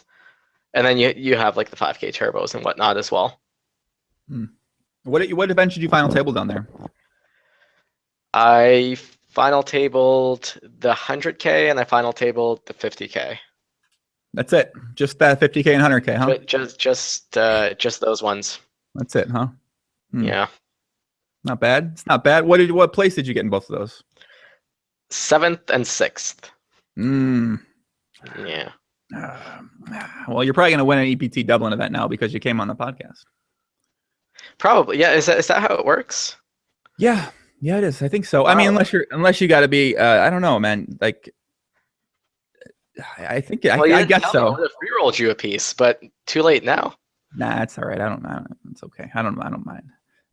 It seems like there's so many of these, like, as tournament players, are you guys like keeping track of who wins all these high rollers? Like a 50K, there's a 100K, there's a 25K, there's a 250K. Like, from like my perspective, I can't like really follow it because there's just so many fucking high rollers. There's so many tournaments. Like, I don't know who's winning, who's like final tabling. Like, it's just, there's this like, it seems like it's all really becoming. Recently, it's been super easy because it's just Steve O'Dwyer. Yeah.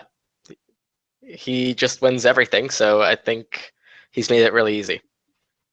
But up until, a few months ago, it was a little bit harder. But for like who final tables these things, like it seems like it's just really hard to even follow who's like who are the best tournament players, like who's doing well. Obviously, like you see the guys that are playing all the tournaments, and I guess you have to assume that those guys are the best because they keep getting in action. But it seems like it's just, I don't know. It's really hard to know for me personally. Maybe I don't know if it's the same way for other poker fans out there. I mean, I don't think that it would be even. If you looked at who final tabled every one of the high rollers, it's I think there's just too much variance to be able to conclude like, oh, these guys are consistently final tabling, they're the best players. Just because even though there is 100K like every month now, that's still only a dozen a year. So you're not getting, it's a small sample, you're not getting that much valuable information, I don't think. But the people who play a lot of the high rollers, they certainly know kind of who everyone is. And of course, everyone's got different opinions on various players. But at this point, I certainly know kind of everyone who would be in 100K. And yeah, you just kind of know who they are, you know their game. And that's that. But I guess it would be kind of tough for a recreational player because if you don't have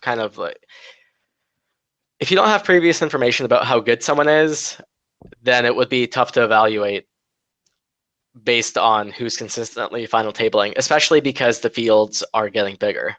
Mm-hmm.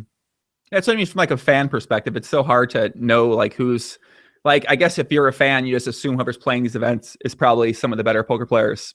But like I feel like it's just hard to like find people to root for, to know who to root for, except the guys that are just winning. And I'm just thinking about from like a fan, like obviously like, I have a different like perspective on the world, but I should get like someone who's a big poker fan on it and see what they think about this. Like a big poker tournament fan who watches all the Twitch streams and like watches all the tournament stuff and that like, see what they think about this. Because from my perspective, it just seems like it's really hard. Like before, you sort of had like the Full Tilt pros, the Poker Stars pros. You had the guys who are on TV all the time and getting the screen time so you could be fans of those guys.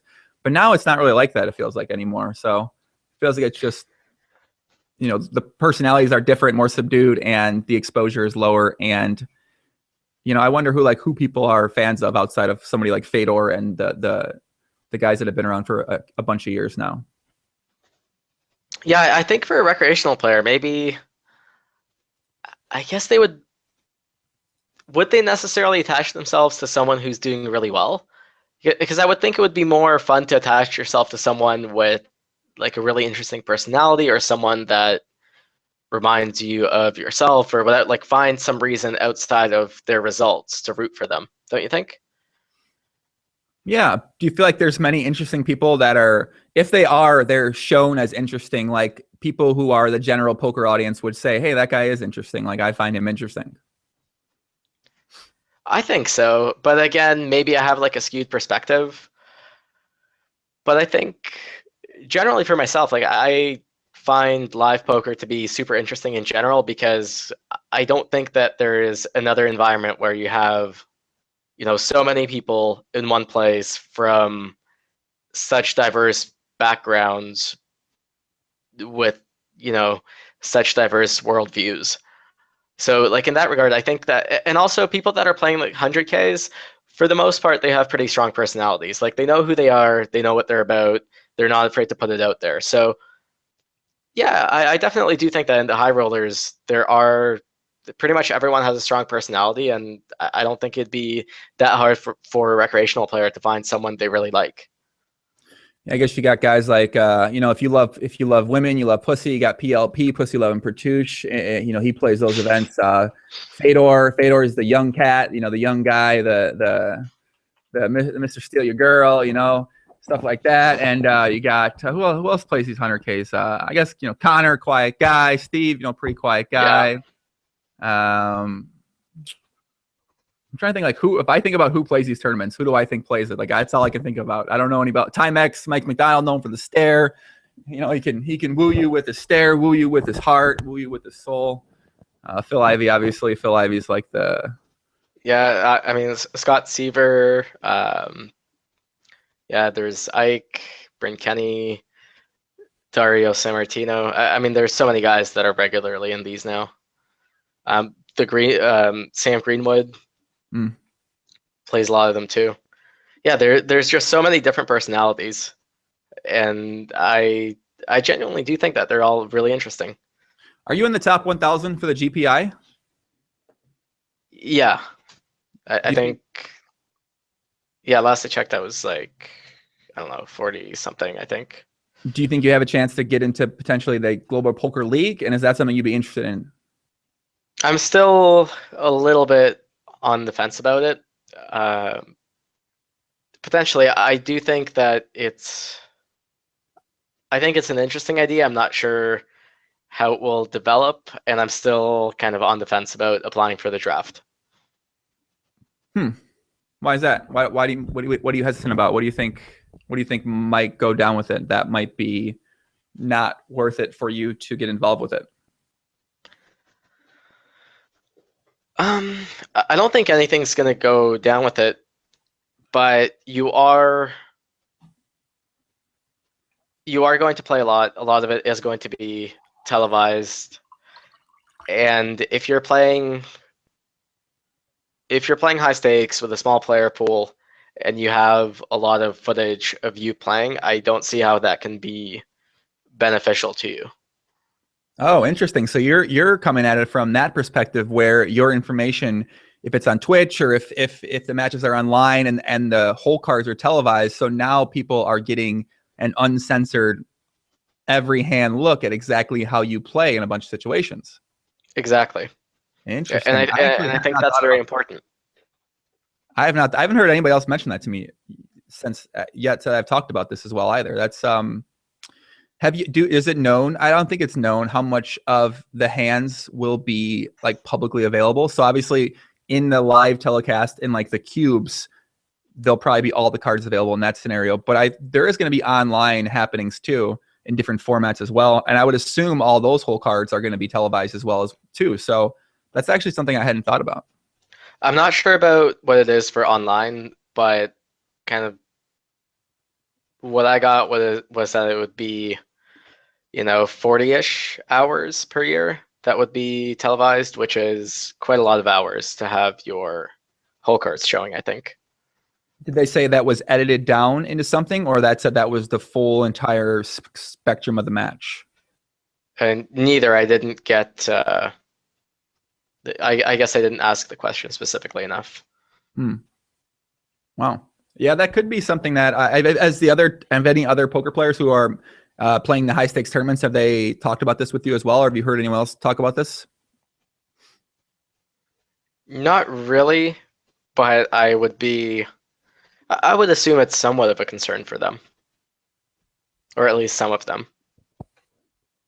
I got to ask Alexander Dvoress about that. I haven't heard that yet from somebody. So that's definitely something to worry about, especially if you're. So how much information do you think that other high stakes players can really gather from, say, it's I don't think it's nine-handed. The format's nine-handed ever. So if it's a six-handed format, do you think there is a lot of information to really be gathered about your game that is something unique that you do that then players can pick up on and potentially explore? Oh, I guess, yeah. I mean, has to be, for sure. Yeah, and I think the more short-handed, the more information there is, actually. Yeah, especially, like if you... Sorry, go ahead.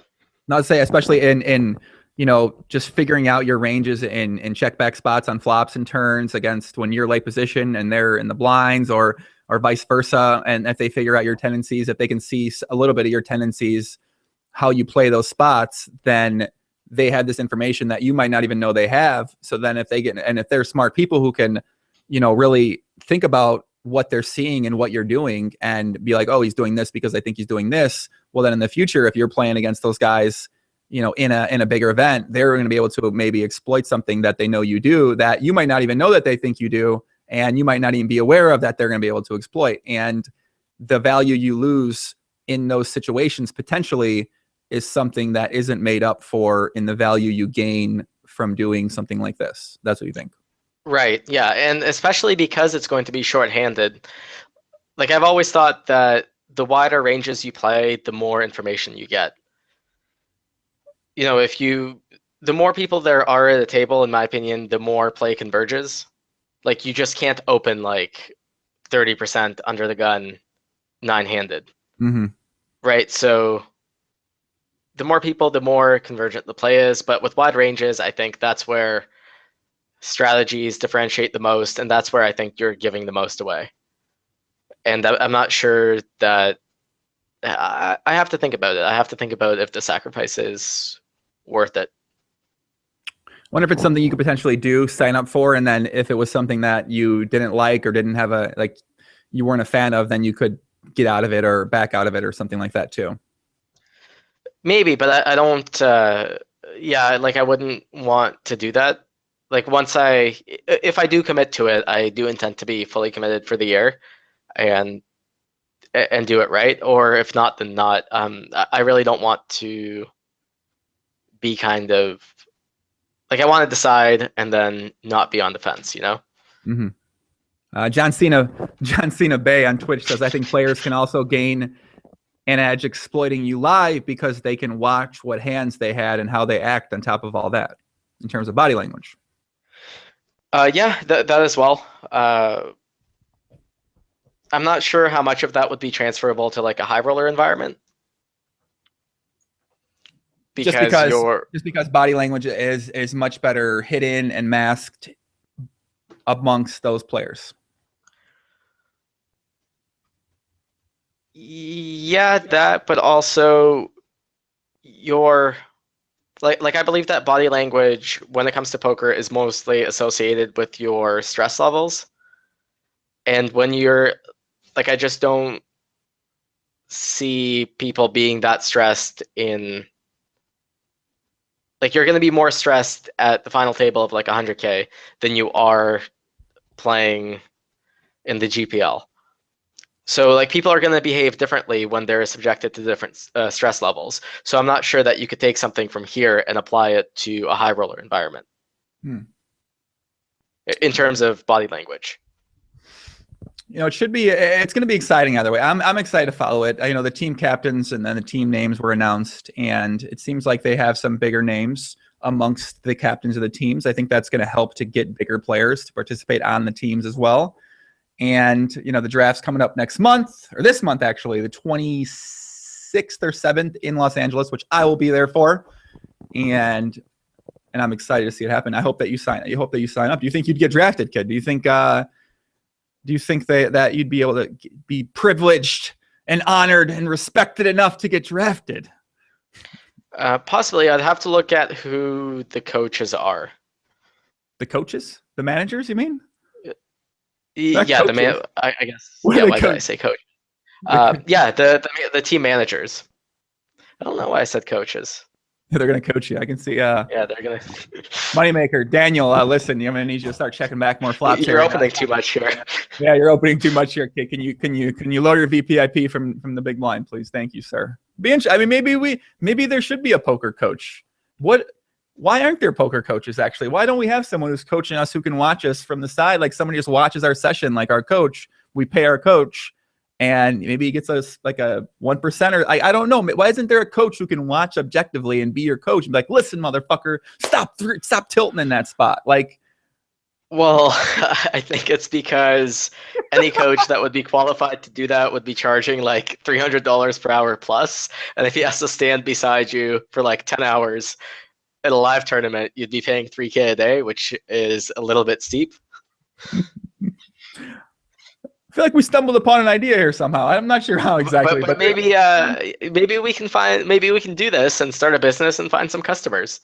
I told you about my business idea. Should we talk about? Tell me about your business. I think it's pretty genius. Someone's going to take this idea, and I'm totally fine with that. If you do, please let me know. Consult me. I have ideas. So I talked with we were chatting the other day, and I brought up the idea of I want to do a business where, and this is kind of fucked up, is that basically husbands or wives pay you your business. They pay you an upfront fee, and you also potentially negotiate a percentage.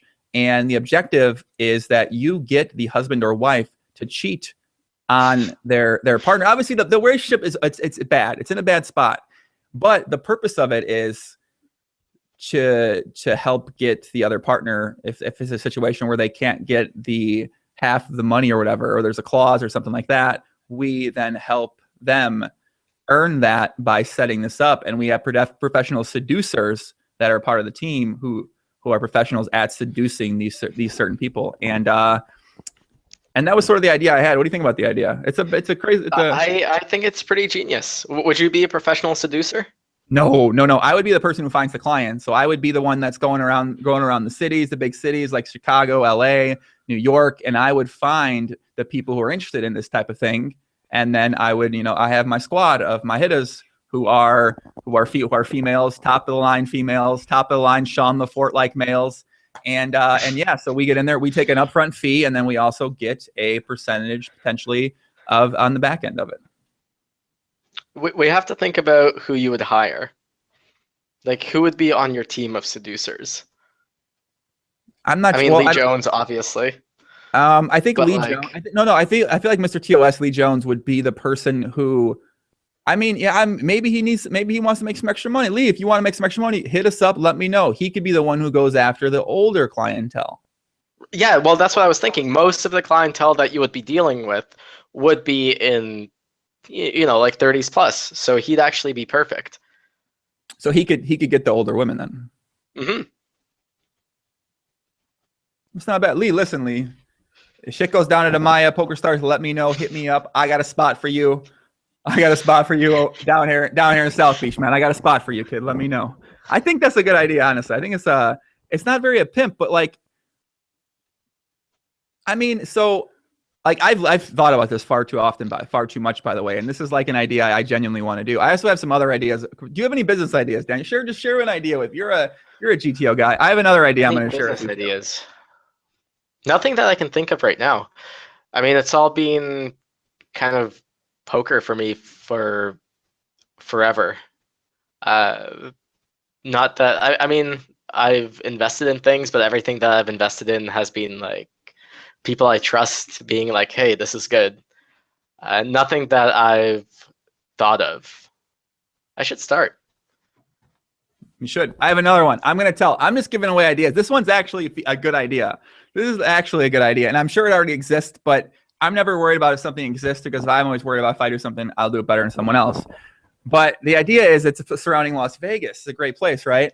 And this has to be, but it's basically where it's like it's not escorting, it's not prostitution, but it's like a type of a wing woman experience sort of thing where like a group of guys who go to Vegas, they, in theory, if they're with maybe an attractive one or two women who aren't there to fuck them, but there to just have them introduce them to other women throughout the night or throughout their experience there.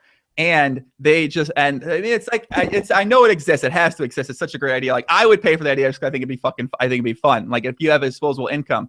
And for me, I have a big audience of poker players that go a lot to Vegas, non-poker players that go to Vegas. If they find something like this, you put some promotional videos together, you put some stuff out there, you make it fun. People are going to be, man, that's a good idea too. I like that idea a lot. See, that I actually, and see, your first idea, I do see there being some legal issues with it, probably. This idea is, I think, actually really good. Like, in terms of it would be possible to make it happen, I can certainly see the value in it. So, yeah, just to get it right, like, you're basically hanging out with, like, a friend who who's your no it's not a fucking friend, it's an actual friend, it's a person that you don't I understand, but she's like a wing woman, right? Yeah, she's a fun person who likes to have a good time, who isn't a fucking total sex addict who is going to be inclined to want to fuck the people who are signing up for this. It's not an escort. No, it's what is with my lip? I don't know, facial hair. I'm trying to grow this out, man. God damn. But yeah, it's not like, but it's actual fun thing, and it's fun because you can help them set up the night. You can help them get started. I know a lot of poker players are not very GTO when it comes to doing stuff like that. So that's an idea. That's something that's easy to do too. I thought about that a lot too, unfortunately. So. Yeah, I like that, and it would be a lot easier to find wing women than it would be to find seducers. Maybe, yeah. We got someone said stick to poker. All right, well, I can tell that guy is in the basement, and that's okay. Nice hand. There's no way this doesn't turn into an escort service. That'd be the fear, right? That'd be the fear you have to worry about.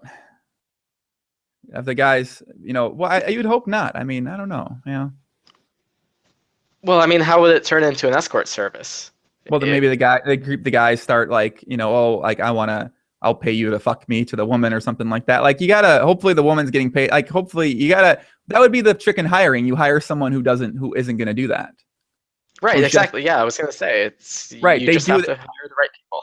Right. Like, they do it because that's their job, not because they want to have sex for money. Like, they want to do it because it's fun and it would be exciting and it'd be good. Jamal says, what is the point of hanging out with an attractive girl all day and not getting the added? No, these guys are noobs, man. Listen. No, yeah, like, I mean, especially in like a Vegas setting, you're gonna have so much value as a male if you have an attractive girl there to introduce you to other girls.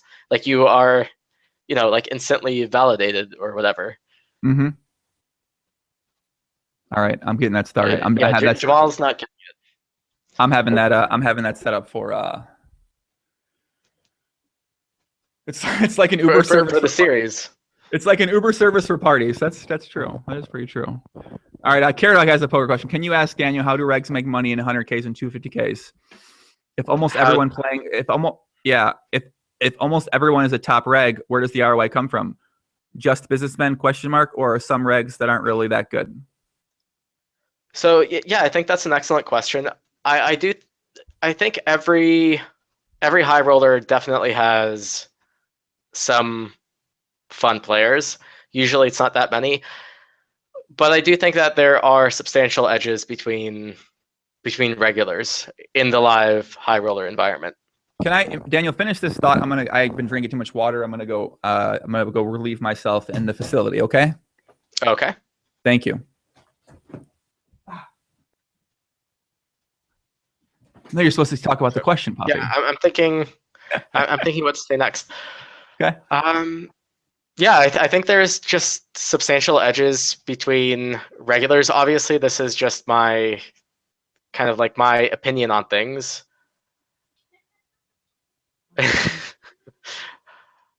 And this is exactly what Joe was mimicking.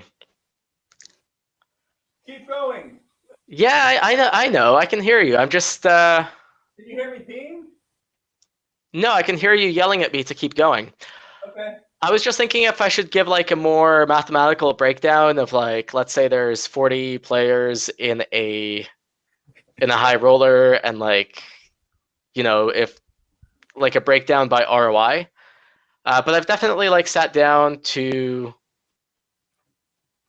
basically estimate the ROIs of all the players that are playing, and they seem to all add up to a reasonable number where, on average everyone's losing to the rake, but the top regs are still making money. I don't think that the live high roller environment is a lot like, let's say, the high stakes cash environment,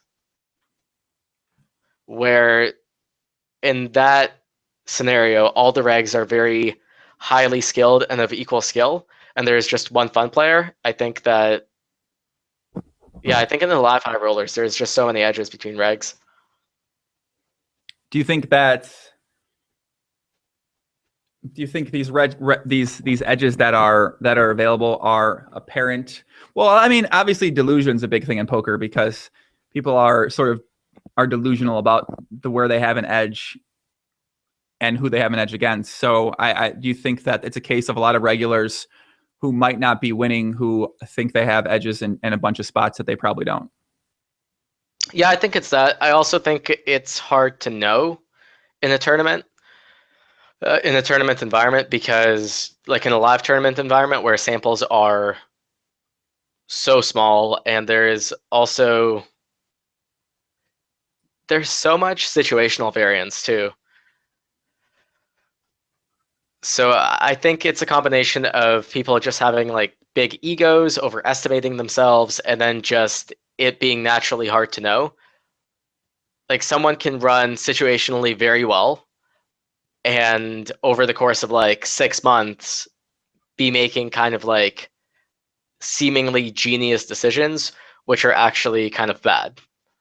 Especially, I think, like the more exploitative players. Okay, makes sense. So I guess going forward with poker, are you planning to just play mainly tournaments live, or are you planning to also play a bunch online too?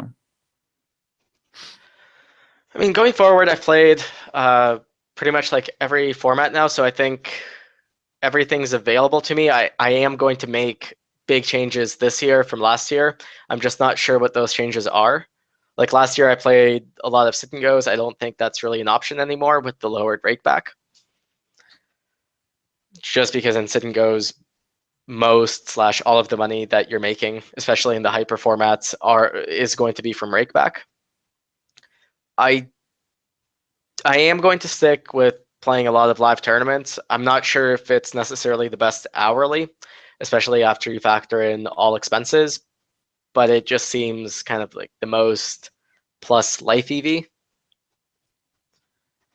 And then I think I'm going to play a lot more cash this year than I did last year online. Which game are you going to play? The 25, 50, 51 6 max games on Stars? I'll probably play everything from 510 to 51 and probably play various sites. The untracked European sites, you say? Yeah, like I've always been. I think last year I played less than like 1,000 hands on a network other than Stars, and I think that's definitely going to change this year. Do you think that?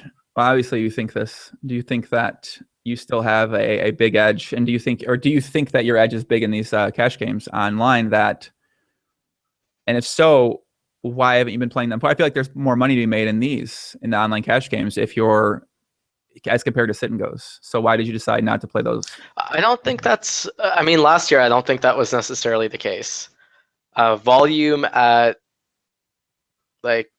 volume at the 1K sit and goes last year was just insane. At some points, I was like 12 tabling 1K hypers. So with that sort of volume, I don't think that it's necessarily the case that there's more money to be made at high stakes cash.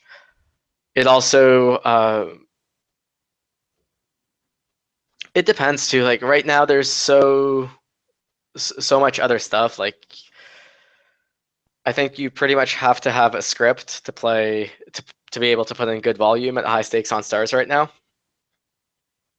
And I wasn't using one, so that definitely got in the way a little bit.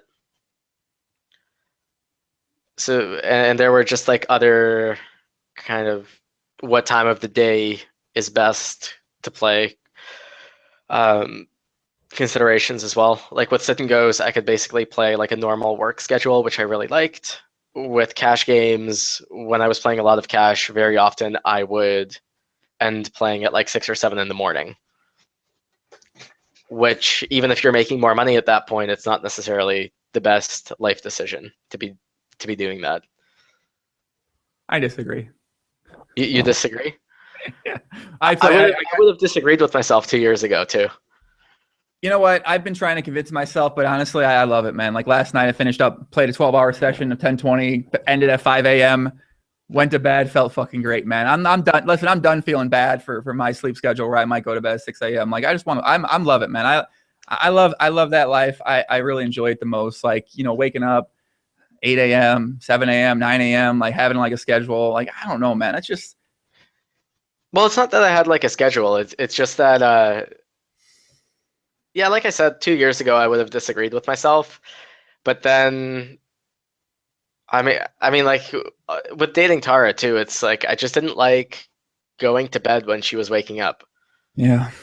It just like that's a very a very important consideration, and of course, like it's to a degree. Like if games are really good, of course I'll play, but you kind of have to weigh the marginal EV you're making in terms of being up for a really long time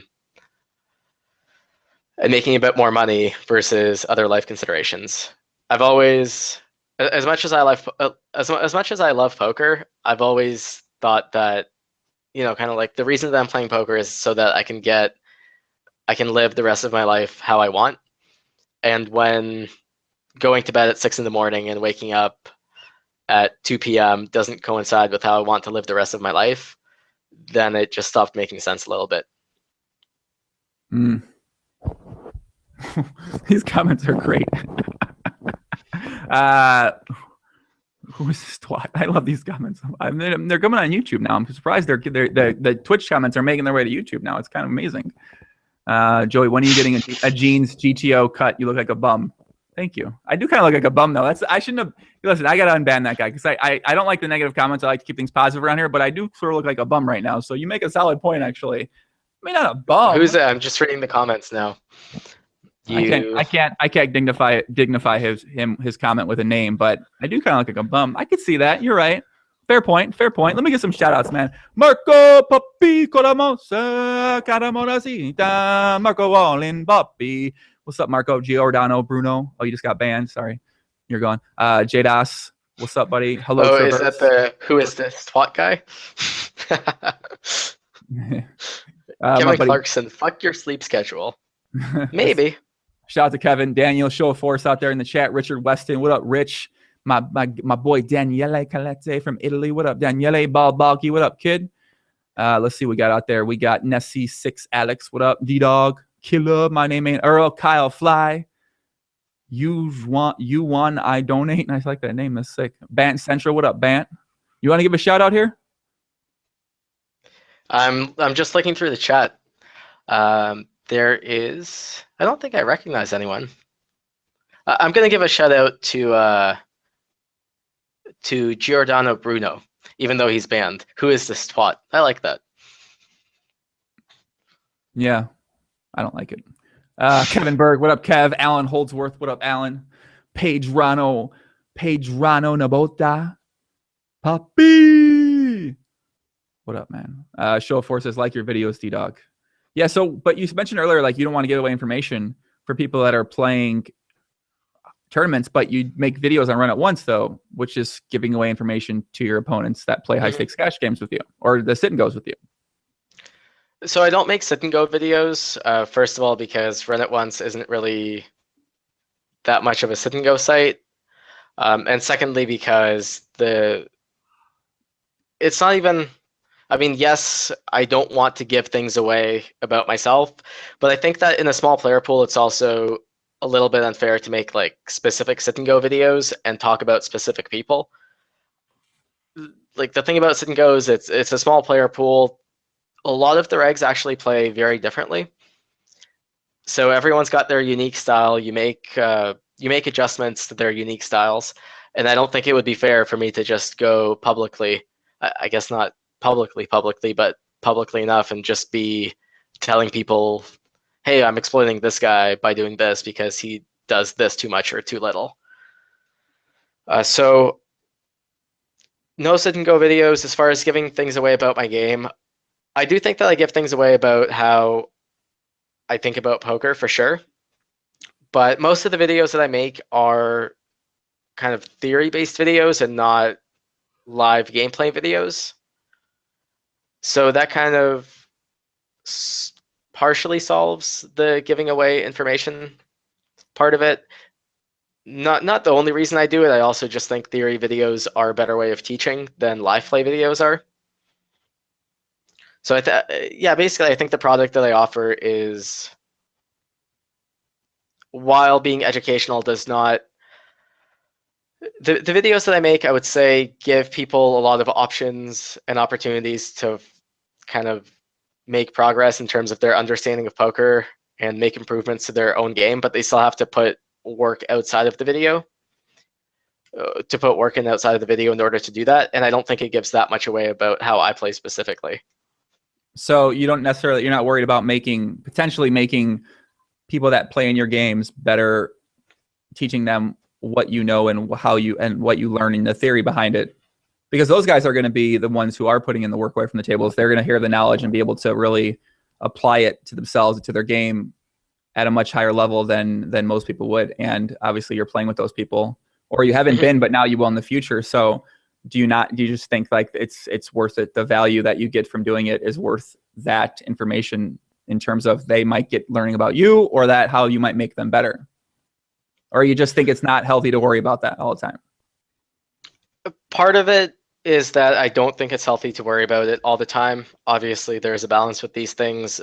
I do really enjoy teaching in general. Every time I make a Run It Once video, I feel really good after it. I like it when people ask good questions. I like answering their questions to the videos. So I enjoy the process. Obviously, I get compensated for it. Yes, I am giving some things away. Yes, I am improving other players. But I feel like if a player is willing to put in a lot of effort to improve their game, even if I don't specifically contribute to that, they will find other avenues to improve their game anyway. So it's going to come from somewhere. It might as well come from me. Okay, that makes sense. So outside of EPT Dublin this year, do you have any poker plans? What's on the itinerary for you? Monaco. I don't know what else is. I don't know what else is there. So that's all I know. I mean, yeah, I'll be going to EPT Dublin for sure. Playing kind of everything there. Going to the Guinness factory. Hopefully seeing you. I'm thinking about it. There's an ocean there, just FYI. I know. I'm pretty excited about that. Yeah. Pretty excited about that. And after that, yeah, I'm definitely not going to skip Monaco. I'm a little disappointed that it's a 5K now. I was disappointed about that with regards to PCA as well. But yeah, I mean, what can you do? There's still a lot of other tournaments on the schedule. And then beyond that, I have made no plans. No plans. So obviously you want to get back into online poker. You want to be playing, get into the Nolan McCash games on there probably. And you're just going to sort of take that as it goes, get in your live sessions, play your live tournaments, and then at some point in time, when you get back home, decide play more online? Or are you going to try to do both at the same time? Do you think that doing both takes away your ability to do as well at maybe online poker as it normally would if you weren't doing both? I mean, doing both I've always found it really tough because I play such an intense schedule during live tournaments. And also even if I don't play a very intense MTT schedule at a stop, there's usually cash games that I want to be playing. So live cash games, meaning. yeah, live cash games. So there's just no time for me to be playing very much online. I did have to grind kind of hard in Prague, but that's because I kind of didn't plan SNE too well and had to grind a lot towards the end of the year in order to make it. But that was the exception. Otherwise, when I'm playing live, I normally focus on playing live. I'll study a little bit. I'll maybe review some hands, but I won't play much. Nessie Alex, he made a good comment earlier, so I want to read this comment. I haven't read it yet, so I don't know what it says. Okay, so I have a question. Okay, how much do you need in time to get better at poker and start winning? And yeah, not have a poker player's mind, but for a person who loves poker and tries again, how much does it take for him to make a decent earning? Tough question to answer because it's a little bit vague. It depends on where you're starting out, your overall IQ, and also depends what a decent earning is. I would say if you want to make $20 an hour playing poker, you could. Sorry, are you starting from zero, not knowing the rules? I would imagine he's a fan of poker, knows the rules, but he's not a poker professional. I think if you invested a lot of time and some money into it, you could get there within like a couple of months. But you'd have to spend a lot of money on coaching. So assume they don't get coaching, because I'm going to assume that they're not going to get coaching. If they don't get coaching, it'd be probably 2-3 times as long. It'd be tough now. I mean, I don't even know what. I think it's changed so much where like 6-7 years ago, there was a lot of good advice just being posted publicly on forums. And I just don't think that's the case anymore.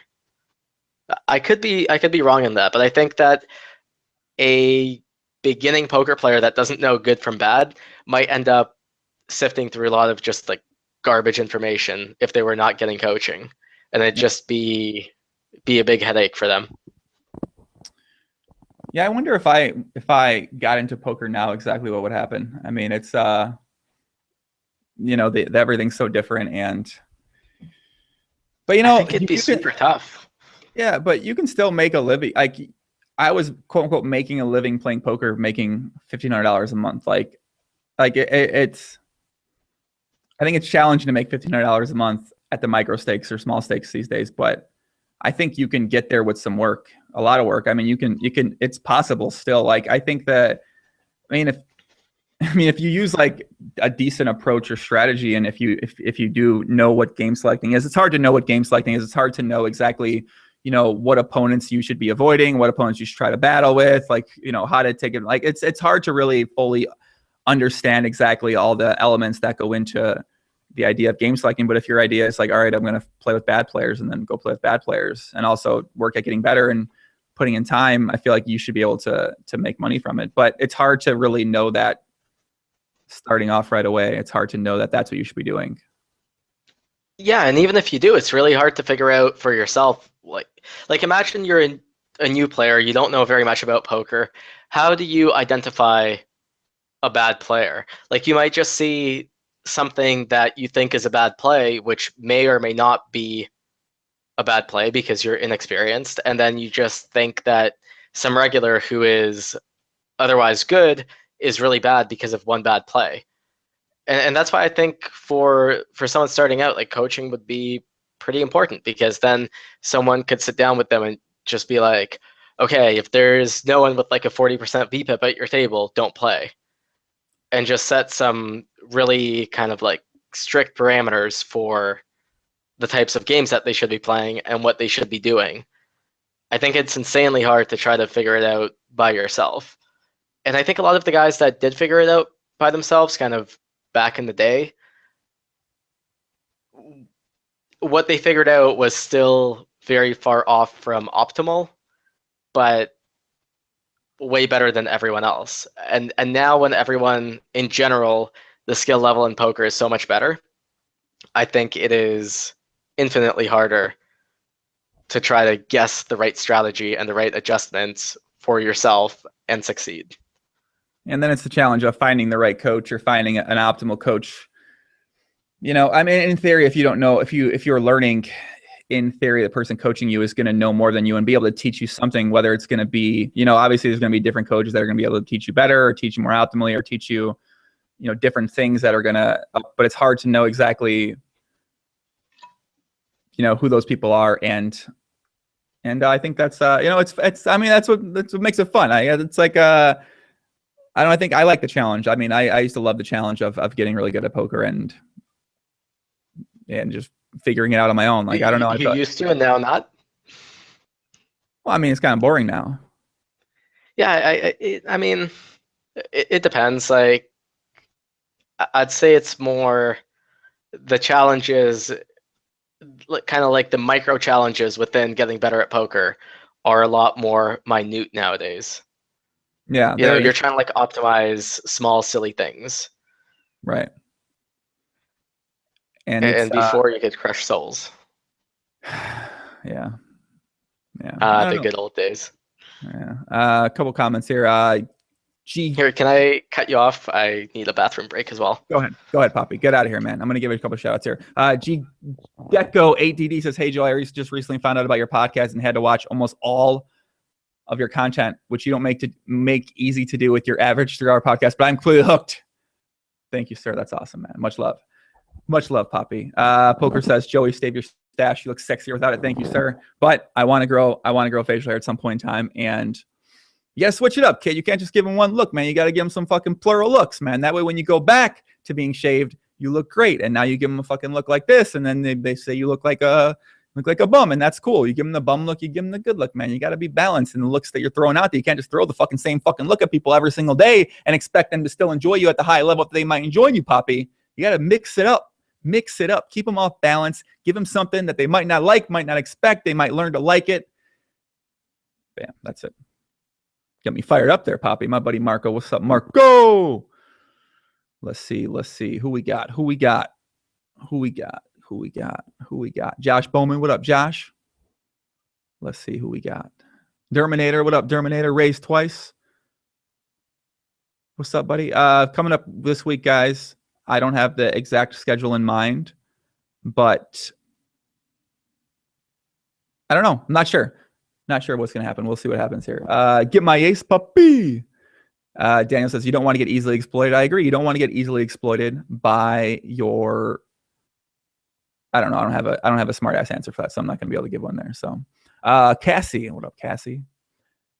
Oh, Cassio Opak. Can you ask him why he decided to cross between? All right, Cassio. I don't want to ask that question, but he has some good questions. So I'm gonna ask that one. We're gonna go for a little bit longer. We're gonna wrap it. I'm trying to keep. I don't want to make all these fucking 3 hours. I'm gonna try to do like 2.5 for all of these things, and maybe less with the people I don't want to talk with that long. So, Cassio says, can you ask him why he decided to cross between tournaments, cash no limit, cash PLO, sit and goes during his career, working out, dancing, stripping? Is it about the fun with the new challenges? It's a combination of a lot of things. I just feel like if I don't keep challenging myself to learn a new game, like I just get kind of bored. And I also do think that knowing a lot of different formats is just really good for being like I definitely think that playing tournaments made me a much better cash player. I definitely think that playing a lot of live made me a better online player. So I think that there's a lot more intersection between kind of different formats and different, disciplines than people think. So I think it's just strategically pretty good to play a lot of different games, and I also think that motivationally it is, at least for myself, it's super important. Other people are different. Like there's people with the personality where they can just grind the same thing day in, day out. I know I'm not one of those people. I think, do you actually get coaches in other situations? I feel like I've greatly underutilized the idea of coaching in the different things that I do. I mean, I haven't had coaching in years, but I used to get like when I was starting out, I used to get coaching. Now I kind of know enough people where I can just get advice on certain things from friends and return, other advice for stuff that they might not know instead of, formally getting coaching. Mhm. I've been thinking about it just in terms of other things too, like when I play a lot of basketball, but I haven't got any formal official coaching. Like I feel like that would be something that'd be valuable for me to get coaching in. Learning how to like clean up the kitchen probably be a good idea for me to get coaching in. Getting cooking coaching probably be smart for me to do instead of me putting chicken in the oven every single day and eating that with broccoli. I feel like I should just get more coaching in different things. Yeah, I think so. Like if you value kind of time more than other things, I think coaching and everything is really good. Like especially for stuff that for sports, especially like you might just be doing something fundamentally wrong that you don't even know, where half an hour of advice from an expert is just going to correct that one thing, and you never have to do it wrong again. And you don't spend like hours and hours and hours doing it unoptimally, and then you learn like, oh shit, wait a sec, I should have been doing this, the entire time. So, Lady Polaris in the chat says, "Poppy from a girl point of view, alleged girl point of view. You always look GTO. Thank you, alleged woman. I appreciate that comment. My 1% of my women that listen out there. Daniel, you got two recommendations for potential podcast guests I can get on here in the future that you would enjoy seeing personally. That might be two recommendations. Might be fun. Yeah, that might be fun. Might be exciting. That you'd be interested in watching. So did I get it right that you are? What were the two podcasts that you mentioned? When? That are coming up. You said there's one that would know more about the whole financial situation with regards to Maya. Oh, with Steve Ruddick. He's a poker writer, and I guess poker writer would probably be the easiest way to explain him. Yeah. Yeah, I think that would be a good one. Alex Dreyfus, I think, would be an interesting one, but I think you've had him on before, right? Yeah, I had him on in December last time I had him on. Yeah. Okay, so you already talked about the whole GPL thing. Yep. Presumably. Okay, yeah, that's one I'd like to watch. So that one you've already done. Anyone else? I'm just thinking.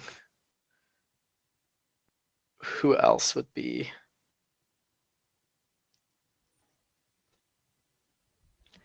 I think maybe try to. I think it'd be interesting if you got someone from like a segregated poker market. Personally, for myself, like if you got someone that just grinds like PokerStars.it or PokerStars.fr or PokerStars.es, I think that'd be kind of interesting. It'd get a different perspective. If you know anyone like that, I think that'd be kind of cool. Maybe like Dario Mignotti. I was kind of thinking of him specifically because he's also just kind of an interesting personality. Very.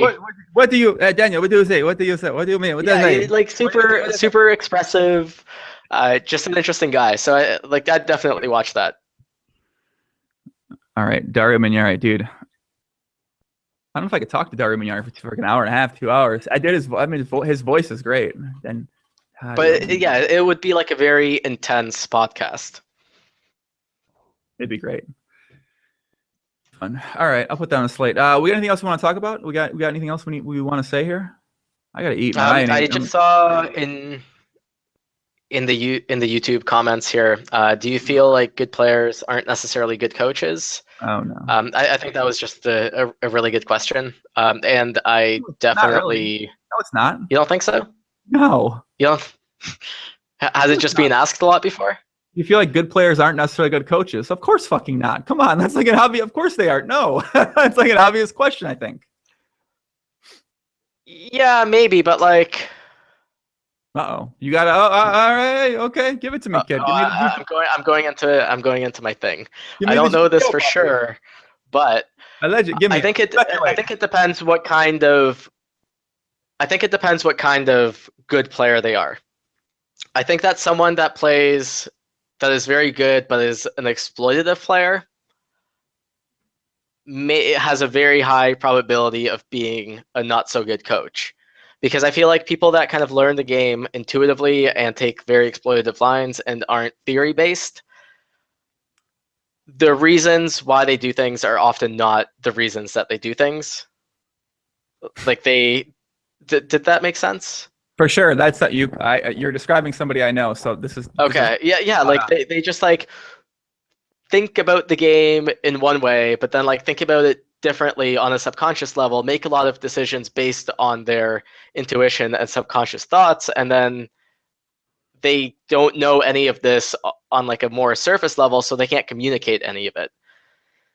However, if I think someone is kind of at the top of the class on a theoretical level, unless they are an extremely shitty communicator, I think it'd be hard for them to be a bad coach.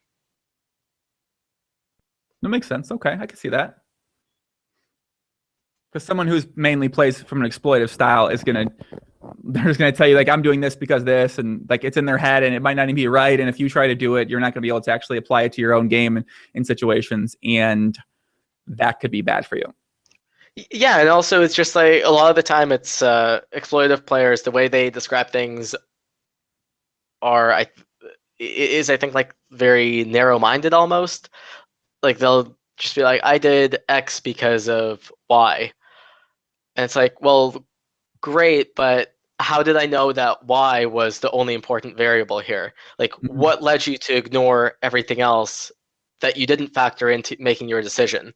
So I think that sort of approach can really lead new players especially, down the wrong path. So the answer is no. The answer is no for exploitative players. The answer is, I think, mostly yes for more theory-based players. Don't you think theory players just have shit theory sometimes? A lot of times too, though. Like there might be good players who like are bad. Like they think they're good at theory, but they're not actually that good at theory. They're not good at teaching the theory. Yeah, so if they're a bad communicator, then I think that it's not like they're going to be a shitty coach. But I don't know. I think theory is theory. Like it's. I don't know. Is there that much to be communicated when you're teaching theory, other than what exactly it is that you're trying to communicate? Like it's not like you're trying to. It doesn't matter how colorfully you talk about something, like I just don't know if it matters as much when you're teaching theory. It's like teaching math. Teaching math is going to be boring no matter how you do it, but as long as you go through it, it is what it is. Yeah, I guess so. Math is pretty boring. Math is pretty boring. Oh my gosh, math is so boring. Maybe check in under Aurora chat says maybe bring on Bonomo and check in on how the PC Crusader. Maybe bring in who? Justin Bonomo to talk about Justin Bonomo. Check in on the PC Crusade. On the PC Crusade. The politically correctness crusade. Oh, the politically correct. You've never had him on, right? No, I haven't yet. I think. Yeah, that'd be an interesting one. We got so many people lined up for the podcast. I don't know, man. It's I want to have so many people on. There's a million people I want to have on, but it's just a matter of. I really enjoyed Fedor. I really enjoyed Ike, Donnie as well. I mean, those ones. Donnie's it was just really relevant, I guess. But both of them. All three of them. You said three, technically. Oh, both of Donnie's podcast. Yeah. Well, one of the. I guess if you're counting the one where he's with if you count the three-way one, then yeah, three. I'm counting the 3-ways. I count every 3-way I'm in personally. All So right. I don't know about you. Maybe you're not counting these 3-ways you might be in, may or may not allegedly be in. So Allegedly. yeah. All right, man. We got anything else want to add? I'm gonna wrap it up. I gotta eat. I'm starving. I gotta play. I'm chasing losses right now. I gotta make back some money. So No, I think we covered everything. Thanks a lot for having me on. I very much look forward to seeing you in Dublin. It seemed like you were on the fence a little bit, and now it seems like you are not. my babe, I miss my babe, man. You know, she's cool. Like I can't. She'll be really sad. She gets so sad. She'll be extremely sad. Send her Snapchats of inappropriate things. She'll want to punch me in the fucking face. Then yeah, and shoot me in the head or something like that. So. Nah, you just gotta handle it right. I'm gonna talk to her and see what she thinks. I'm already going to the LA thing for the poker awards and the conference, and I might just stay out there for an unknown period of time. San Diego's close by. LA's awesome. It's so fun. It's And you're going alone for. Well, hopefully she'll come on for the weekend, for the Friday, for the conference and stuff. I think the Oscars are on that Sunday, and I was like, I never been to the Oscars. I'm not sure if that'd be fun, but I could go there and just drink a lot and have a fun time. Like it'd be a pretty good time, I think. So I might go to the Oscars too in the ballroom there. No, Hollywood Theater, is that where it's at? Yeah. That would be a good time. Yeah. And then after you take her there, then you can go to Dublin.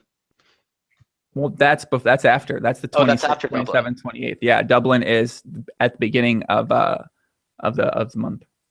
Right. Yeah. I'm sure you can do it, I think. Maybe I can take her for Friday, Saturday, Sunday, and then listen, poker. You bring too much negativity to the fucking chat, man. You got to get out of here. Maybe I'll bring her for Friday, Saturday, Sunday, and then shower her and send her back home, and then I'll stay there for a little bit longer too and play some pokers. Yeah, you got options, man. The world is at my oyster, Poppy. The world is at my oyster. Where can people follow you if they want to know more? They can watch your videos on runatoonce.com. They can check you out on Twitter at Why'd you join Twitter so late? Why'd you just join? I just, I don't know. I just didn't have it, and then I had like not like a bet. I had a deal with Jen Shahadi that if I won something, if I won like a tournament in Prague or something, that I would get it. And then I didn't win a tournament in Prague, so I didn't get Twitter. But then eventually, really, I got it because of the Stars meeting. I thought that it was pretty important to get my thoughts out in publicly. I thought that it was the best medium for doing so. So I forced myself to join, basically. Jen Shahada, aka the undercover freak herself, got you on Twitter, huh? Well, she said that I should get Twitter. Technically, she didn't because our deal didn't go through. But yeah, she planted the idea. So credit to her. All right, bro. Thanks for coming on. I had fun. Thank you for thank you for having one of the most memorable nights with me in the past 5 years. Yeah, thanks a lot for having me on. I hope that we can have a repeat of that. Okay, but more. More? What do you mean? More the fuck? What are you saying? What are you saying? I'm not sure yet. But something. Jesus Christ, kid. All right, Poppy. We're gonna leave it on that note. Guys on Twitch, on YouTube. I might stay on Twitch for a second, but on YouTube, I'm out. I'll be back soon. Follow on Twitter and the Facebook group and 2+2 and the website that I shouldn't do. I should have done a year ago, but I fucking am an idiot and I don't do it. And that's it. I'm out. Peace out. Much love. Adios. Let's party. All right. Thanks, guys.